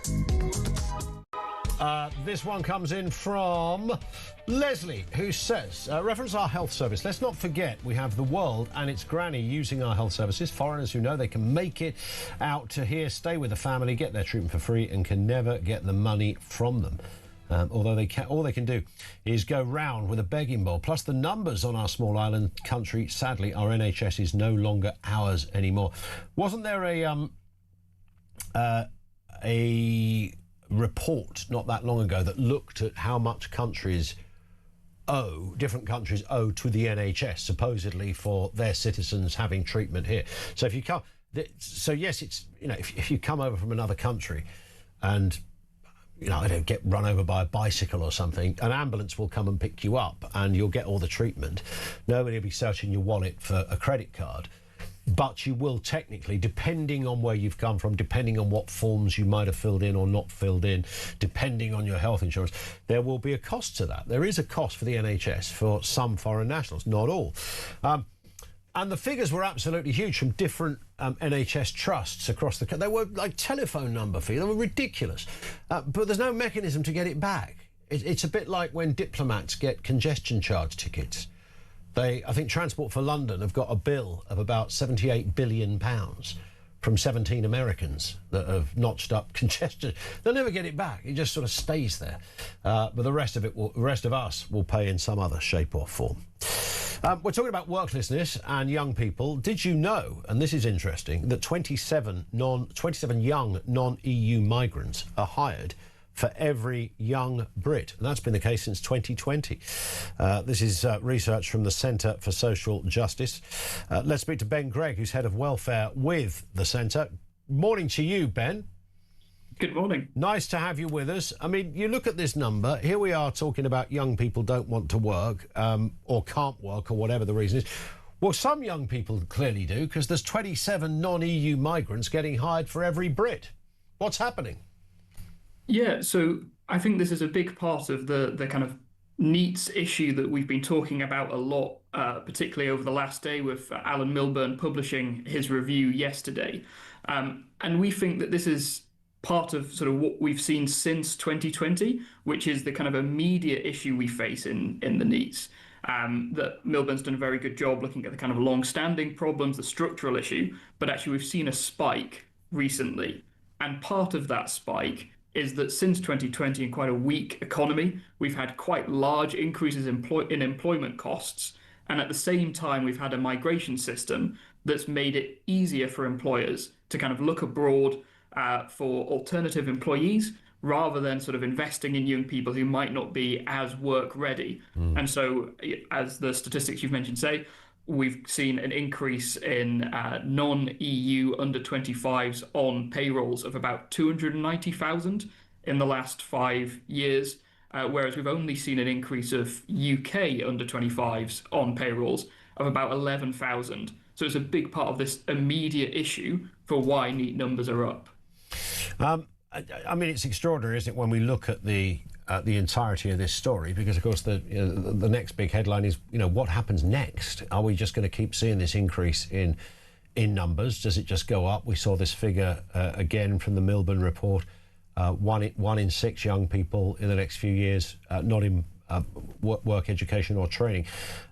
Many ways to look at this, not the disposition of these people, what's going on there. The sheer cost of this to the exchequer is, we already know, certainly in welfare payments that are due to being sick, which many of these people will be, is unsustainable. I mean, it can't carry on, Ben. That's not an interpretation, that's a fact. Absolutely. It's a huge issue that we need to tackle. And I think there's, there's both a supply issue and a demand issue. The supply issue in terms of young people coming through who are sort of ready and able to work, some of which we've looked at the Centre for Social Justice, some of which Milburn's review yesterday interestingly touched on and aligned with, the issues around the pipeline we have in schools from for young people who might not be fitted to go to university, and the lack of kind of vocational routes that get them work ready, the lack of that link into careers and jobs. But at the same time, we've got this demand issue with rising employment costs, with the kind of availability of workforce from abroad. And we're seeing sort of both of these issues at the same time. And I think we need both immediate action to tackle the availability of that labour through, for example, reintroducing the resident labour market test that requires firms to advertise to UK nationals before advertising abroad. But we also need some of the kind of long-term work to rewire our education system to make it fitted for getting young people into the jobs and careers that are in their area that they're suited for. I wonder whether, this thing about young Brits not working, I do wonder. Do you remember that book Freakonomics, Ben? And there was a follow-up to it that was, that looked at sort of interesting interpretations of why certain things happen. I wonder if in 20 years' time, 30 years' time, one of these books are rewritten, whether there'll be another reason why young Brits were being displaced almost in some respects because of, we mentioned the 27 young non-EU migrants getting hired for every young Brit. Whether it's that, is there something else going on here? Is there some other social dynamic that we're not factoring in that has led to this? And when people talk about COVID being an issue, they talk about expectations being different and they've sort of been recalibrated in the minds of the young. The amount that people are willing to work for, fully aware that they'll work for a lot of years and won't be able to buy a house. Is it all of those factors? Is there something else? Or is some wise old sage going to show up in 3 decades and go, no, this is what happened? What's our best guess as what has gone wrong with Britain's youth?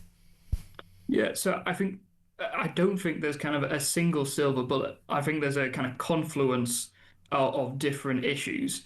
One of the things that Milburn does quite well in his review is sort of show how there's this system-wide failure, which is a kind of classic bureaucratic government mess, where there's lots of people dealing with little bits of a young person's journey from childhood into working adulthood, but there's no one sort of looking over that end-to-end process. And for most young people, that's not an issue. For 90% of young people, they have a strong, stable family. They have kind of people around them who can show them how to work, how to show up, how to kind of be work ready. But for kind of the 10% of young people who don't have that kind of lack of a clear pipeline means that they end up becoming neat, as we kind of keep seeing. And so there's that structural problem, which is, an education system that is overly focused on getting young people to university and doesn't really have anything to say for young people who don't. Yeah. And then at the same time, we've got a healthcare system that looks at the health issue, but doesn't see the wider social factors around work and participation and how that actually can help treat young people. And then we have a welfare system that's focused on just give them money and don't really get them back to work. And all of that fits together with then this rise in employment costs and the immediate issues we're seeing. Listen, great to have you on with us, Ben. Thank you. Ben Gregg, Head of Welfare for the Centre for Social Justice. Thank you to him. Why would companies be employing non-EU migrants as distinct from Brits? Are the Brits not going for the jobs? Is there something that is just better about the work ethic of a kid, when I say a kid, I don't know, 18, 20-year-old that comes from another country? What is happening there? So an Australian kid, an American kid, an Indian kid, a Kiwi kid, whatever, is the work ethic just better in those groups? Is it as simple as that? I do wonder about expectation. And I think that is a factor.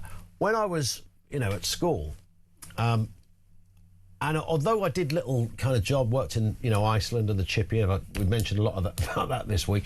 But I always remember going to, for some reason, when we got to about 16 and you start thinking about buying a car, it became, I've just remembered this, became a bit of a thing to go to Halfords and look at Haynes manuals. They still sell those things. I don't know what it was. It was kind of pornography for our era. Oh, look at that. Have you seen there's a right tasty Ford Escort on the third row? Pull the book down, have a little shuffle through the pages, and there it was. Everything you needed to know. But my point was this, and of course when you wanted a bike, there's only really Halfords and stuff. It was absolutely Halfords. I thought, this is not a bad place to work in, is it? And the one round our way, because Halfords are big now, aren't they? They're big usually on those kind of industrial parks where there's a Pets at Home, a Halfords and a Range, and a few other bits and pieces sometimes thrown in. But Halfords looked like, I thought, that's a bit of a tasty job, isn't it? Working in Halfords. You've got the bikes, you've got the car stuff. They sold batteries for cars, so they got a bit more technical as you went to the back of the store. The shiny brand new bike. I mean, how glorious was a brand new bike to a kid? It just looked like magic. Wow. Now, looking at my 12 and a half year old, and I don't imagine when he's 16, he will have that experience of Halfords. We almost had to drag him in one in order to buy him a bike not that long ago. He's not easily impressed, our lad. So he's got a kid of... not really a kid of few words, but it doesn't show like massive, like, wow, that's amazing. It's like, oh yeah, it's good. It's good. It's very laid back, which may be a good thing going forward.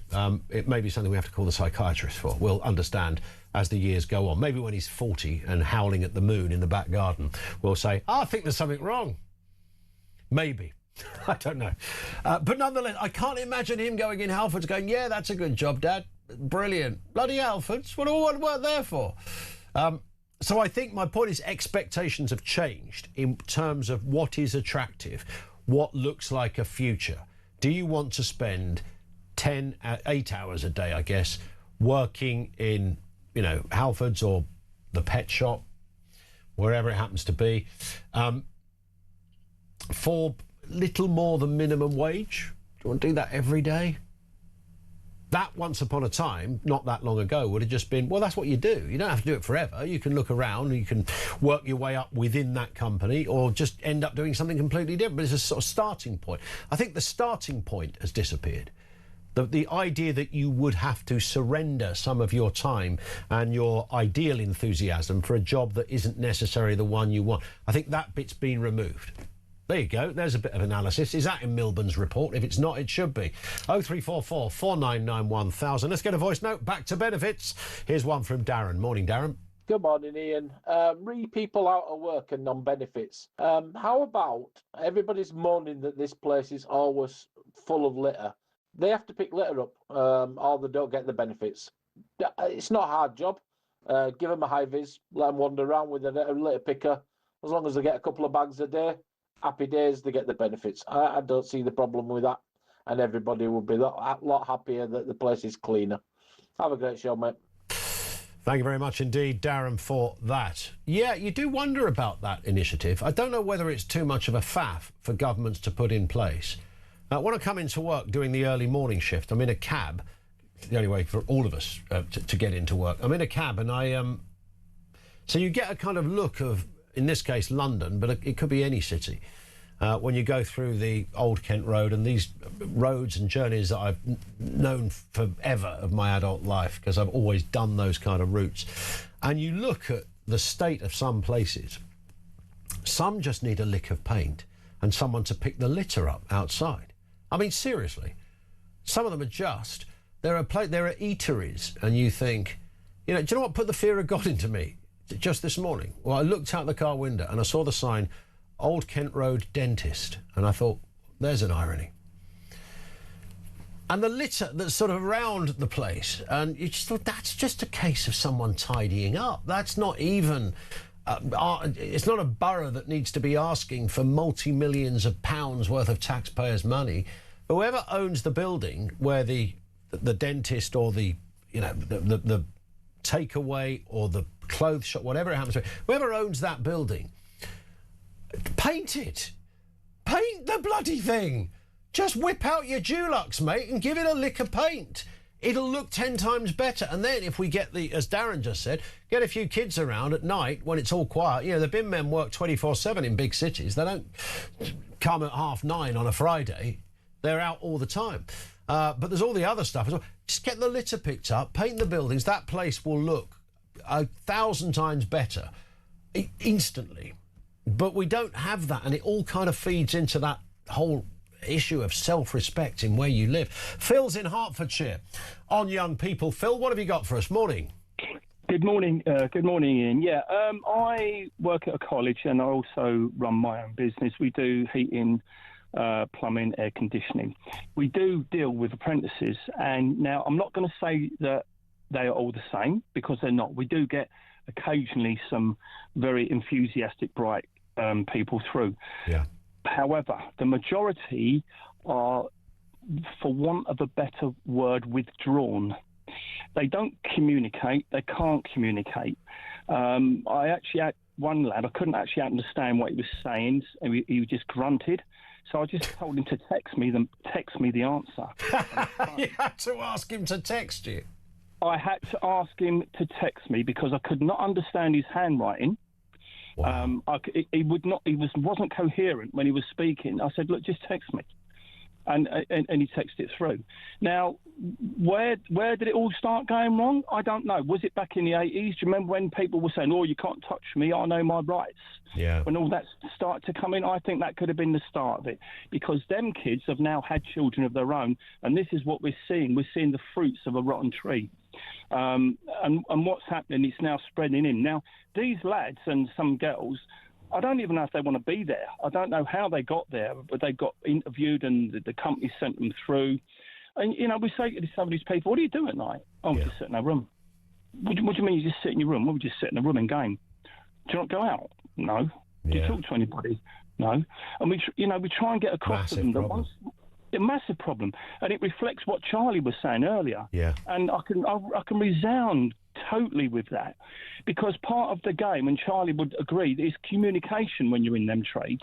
You have to speak to the customer because that's half your job. Yeah. Finding out what's going wrong. It's like you're investigating the problem. And if these people can't speak, how are they going to do the job?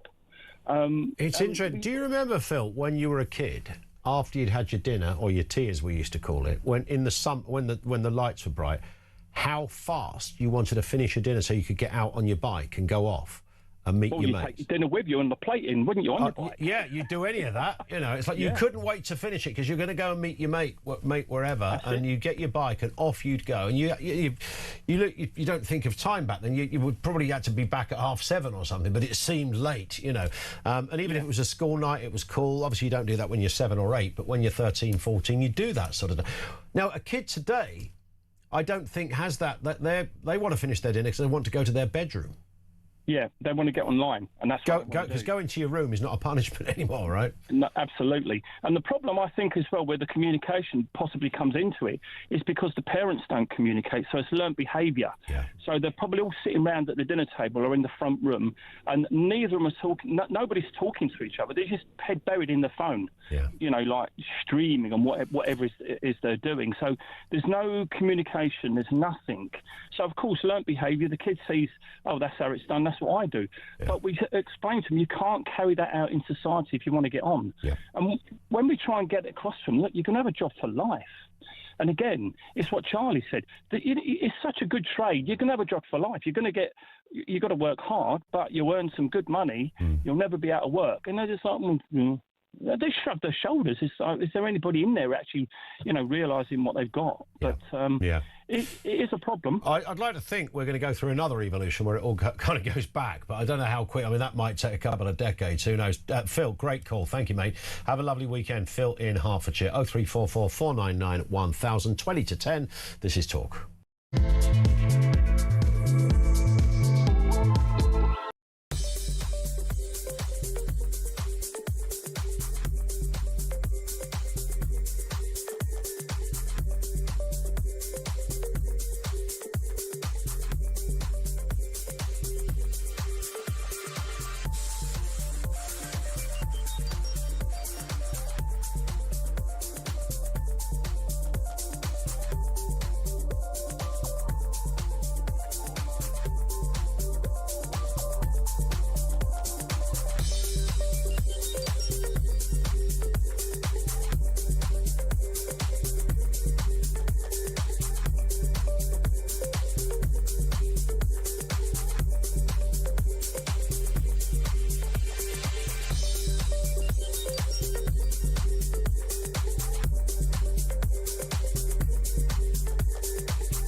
Across the UK, on DAB+, on your smart speaker, on your smart TV, and on your side. This is Talk. This is Talk. Yeah, just gone 20 to 10. Welcome. Good morning. It's the home of common sense. Alex Phillips will be at 10 o'clock, diligently out there working in our newsroom for what's going to be a big show at 10. She's got a lot to say. 0344 499 1000. Jill says, when the doctors say the poorest would get treatment free, that obviously means benefit recipients. However, it's been proven that so many on benefits are better off than workers, so it wouldn't be fair. It's a bit like when they didn't want wages to go up, but they wanted, so if you were a copper or a teacher, you wouldn't get a pay increase, but you would get an increase if you were on unemployment benefits because of the cost of living. And that was all shades of weirdness, wasn't it? So hang on a sec, what? So if I don't work, I get an increase in my welfare check, but if I do work, I don't get an increase. Really? This is a messed up world. Let's get a word from Ken Mastris, who's Director of Tackle Prostate Cancer, which we were discussing a little earlier on. Good morning to you, Ken. Nice to have you with us. Good morning, Ian. Nice speaking to you. Yeah, you too. We were talking about, particularly that front page of the Daily Mail decision that will condemn thousands to death. This, of course, is thousands of men, it should say, of course, to death, to be more specific. Furious health advisors reject calls for mass prostate cancer screening. We spoke to one doctor a little earlier, and who said, and I don't know what you think of this, Ken, that it's not as straightforward as it sounds. Mass screening sounds like the answer, but it can cause a problem as well, because so many people that you screen won't have a problem, but they might have to be pursued medically. That could be invasive, it could be time consuming, and it could even be dangerous to the patient. What do you say to that interpretation, if you like? Well, from my point of view, I think we need a customised risk-based screening system. There is some flaws in the current system, but we have to agree that there's 12,000 people die each year, and we need to reduce the number of deaths. And what the screening committee have done is really looking at an old system where it's been done in the past. We have got the high-risk people like the black men, the men with family history that we need to screen. But the question is, how do we do it? We've got better tools now than we did in the past. We've got MRI, we've got AI. And I think the over-treatment that's being quoted is not as high as it was in the past. I think things have changed. Interesting. And the way you diagnose prostate cancer, and screening does save lives. Of course. And basically, I think awareness is the way forward. And of course, what is, I mean, there are, cancers differ depending on where they are, of course, and some are aggressive and incredibly fast and pretty much unstoppable. And that's very sad when somebody suffers from one of those. Prostate cancer, on a good day, once caught early, is remarkably, the results are remarkably successful in treatment. I've lost count of how many times. A fellow I was talking to literally 2 days ago had prostate cancer last year. Absolutely fine, tickety-boo, caught early, sorted. You constantly hear that story. So this is a cancer that is treatable, but of course it requires you to know you've got it in order to be able to treat it. Yeah, I mean, prostate cancer is curable if it's caught early. And I think that is the course that most prostate cancer patients say, that if we try and catch it early, we save lives. And also, we save money for the NHS. To treat and advance prostate cancer is thousands a year. I mean, if you look at it from a cost saving, whilst I appreciate there is a small element of overtreatment, but if each man can demand a PSA test from the GP, and then be counselled for the truth, and make his own decision. Is there any sense that, I mean, because there seems to be a sort of bit of a, I don't want to use the word battle, because that would be wrong when, we're talking about people's lives and cancer and stuff, but there's certainly a difference of opinion. Is there a kind of happy medium on any of this? I mean, has it got better? I had a blood test the other day. I had a general blood test, which included the name escapes me, but you'll be able to tell me, to check for prostate. That's the one. And it was, everything was fine. That doesn't happen. I mean, we've spoken to people before that say they've gone to their doctor and asked for this, and the doctor has said they can't do it. I mean, what's the deal there? I happen to have it because it was part of a wider blood test. I think we have to educate the GPs. I think some GPs follow the guidelines. Some are very anti-PSA testing, others are pro. I think, to me, a PSA is just the baseline. It's just the start. It's not the end of all things. One size doesn't fit all. Yeah. Are we making progress to where we were, I don't know, 10, 15 years ago, or has it sort of somehow remained stubbornly static? As a patient advocate, I've been doing this for 20-odd years, and I've been involved in European as a patient advocate as well. And I can see things have improved in Europe. We're catching up, I think, in the UK, but I think with new technology and new awareness campaigns, I think we can achieve better results. Yeah, I think we can. And, it's very helpful when, I know it shouldn't be down to high-profile people, but when it happens, it does bring it into the headlines. Stephen Fry, a few years ago, had prostate cancer. There was a famous politician quite recently, whose name escapes me now. We have David Cameron. That's right, David Cameron. Yeah, indeed. So you have those stories, and it does bring people out to say, right, OK, I wasn't really thinking about it, but I've hit a certain age, maybe I should get this checked out.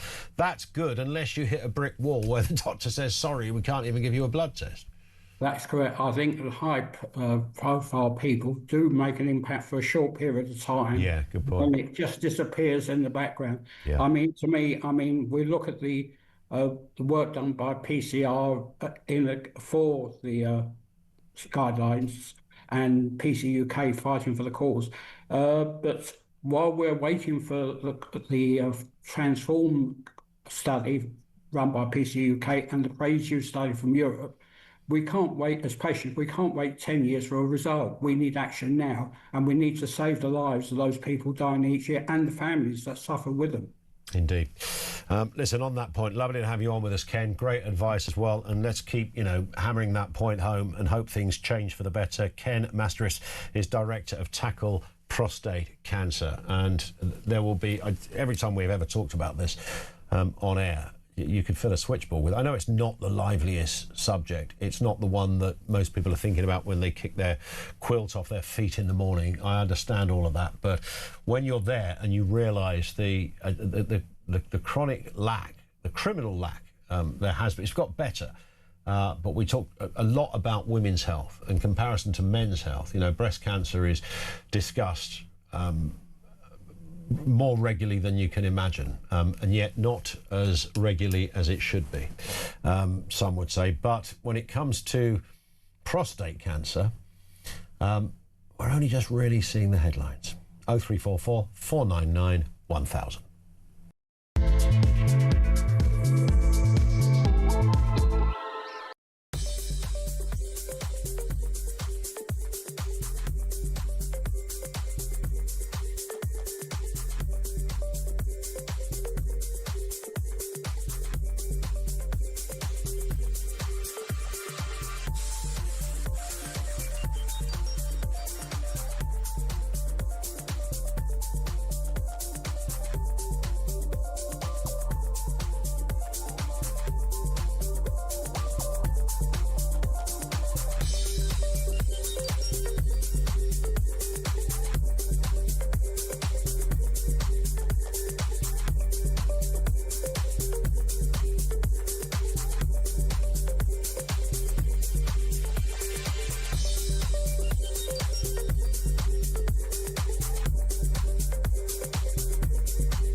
Not wig. It's a nutty canister, either way. I mean, look at the nut. Bob Odenkirk!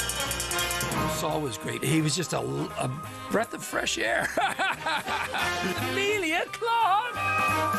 Star Wars versus Game of Thrones. Game of Thrones, definitely. I'm loyal. Don't tell Alex Hassel! In season 2, a lot of us get our clothes off. You do know you did that in season 1. Exactly, that's true, yes.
Across the UK, on DAB+, on your smart speaker, on your smart TV, and on your side. This is Talk. This is indeed Talk. 0344 499 1000. Let's get a voice note. We're talking about work ethic. This comes from Russell. Morning, Russell. The problem we've got with these kids not going to work is because of that 18-year-old education thing. I know plenty of my friends that left school at 15, 16, went to worked as a labourer for a bricklayer or a labourer for a chippy, who have now got their own businesses and are thriving and doing really well. Professional bricklayers that's bought on lads on themselves, chippies, bought on chippies by themselves, family members, their trade. That was early 80s, but that's the problem. Cheers, mate. Bye-bye. Thank you very much indeed for that, Russell. I'm going to play you this Nicola Sturgeon clip again because it's just too delicious not to play. You know, they always say there's always There's always a tweet. There's always a clip as well. This is a beauty. So, as we know, Nicola Sturgeon has said it's been the worst week of her life. I think her old man might actually give her a run for her money on that, because he's sitting in Sea Wing at the moment waiting for what's clearly going to be a fairly, I would imagine, significant custodial sentence. This was an interview. So bearing in mind, this is Peter Murrell, the fellow who trousered 400,000 quid worth of SNP donors' cash and went on a spending spree like no other over many years, including a brand new Jag, a motorhome, salt and pepper crystal set costing thousands, watches, a onesie, Grand Theft Auto game, a PS3. I mean, the list went on. Pogo stick, God knows what else. And even an oak library ladder. He couldn't stop himself. Anyway, so we found this clip that actually comes from 2022 when Nicola Sturgeon appeared on Newsround. Not Newsnight, Newsround. You know when they do that, let's get some kids to meet politicians and the kids can ask them questions, because that's very natural. It's not really, but nonetheless, for the purposes of what's happened subsequently, this clip is just very telling. Have a listen. Well, on that note, Kevin, do you want to ask your question to the First Minister? Go for it. How has the cost of living crisis affected your household? Well, Kevin, I'm not going to sit here and pretend that somebody like me in the job I do, which is, you know, paid well by comparison to lots of people across the country, I'm experiencing the cost of living crisis in the same way that many other people are, because I think if I was to pretend that that was the case, you would look at me and think, are you sure? Nevertheless, and the other admission I have to make here straight up is that my husband does most of the shopping in my household, so, but, you know, he notices, like everybody else does, the way things are going up in price in the supermarkets. Yes, her husband does most of the shopping. Well, we know that. He certainly does, and he doesn't do it by halves either. He'll be queuing up at the prison shop right now. Could I have 147 bags of Quavers, please? I might be here sometime. We asked the question on the back of that clip, and we now know that Nicola Sturgeon has said it's been the worst week of her life. We asked, you know, what's been the worst week or the worst day of your life? Because we all have those days that have that kind of domino effect. Trev in Boston says, on that subject, I live here in Boston, and the norm around here is ride your bike on the pavements, regardless of anyone else. I've been clipped 3 times now, and my last encounter was with a girl of no more than 14 years of age, who I stopped. When I asked her why she was on the pavement and not on the road, her response was, because my dad won't let me. I told her to get on the road, otherwise I'll call the police. But I decided against it due to police nowadays not doing their job properly. So I decided to let her go on her way, to which I got a mouthful of bad language and abuse. There you go. You're just trying to do the right thing, is our Trev. You can't ride on a pavement. When I was a kid, everybody rode on the pavement, didn't they? Nobody rode on the road. It was ridiculous, the bloody road. What would you want to get your bike on there for? It's got cars on it. And now, Alex Phillips, they say, no, they have equal status on the road. Well, they might have equal status, but I know which one I'd feel safer in, and I know which one I'd feel more vulnerable on. I hate cyclists. Well, you're so brutal, Phillips. Although I like the idea that when you were kids, everyone just cycled on the pavement. Well, because there were no roads. You might get trapped under the wheels of a horse and cart. That's right, yeah. A handsome carriage. Then the Romans came along and we watched from afar.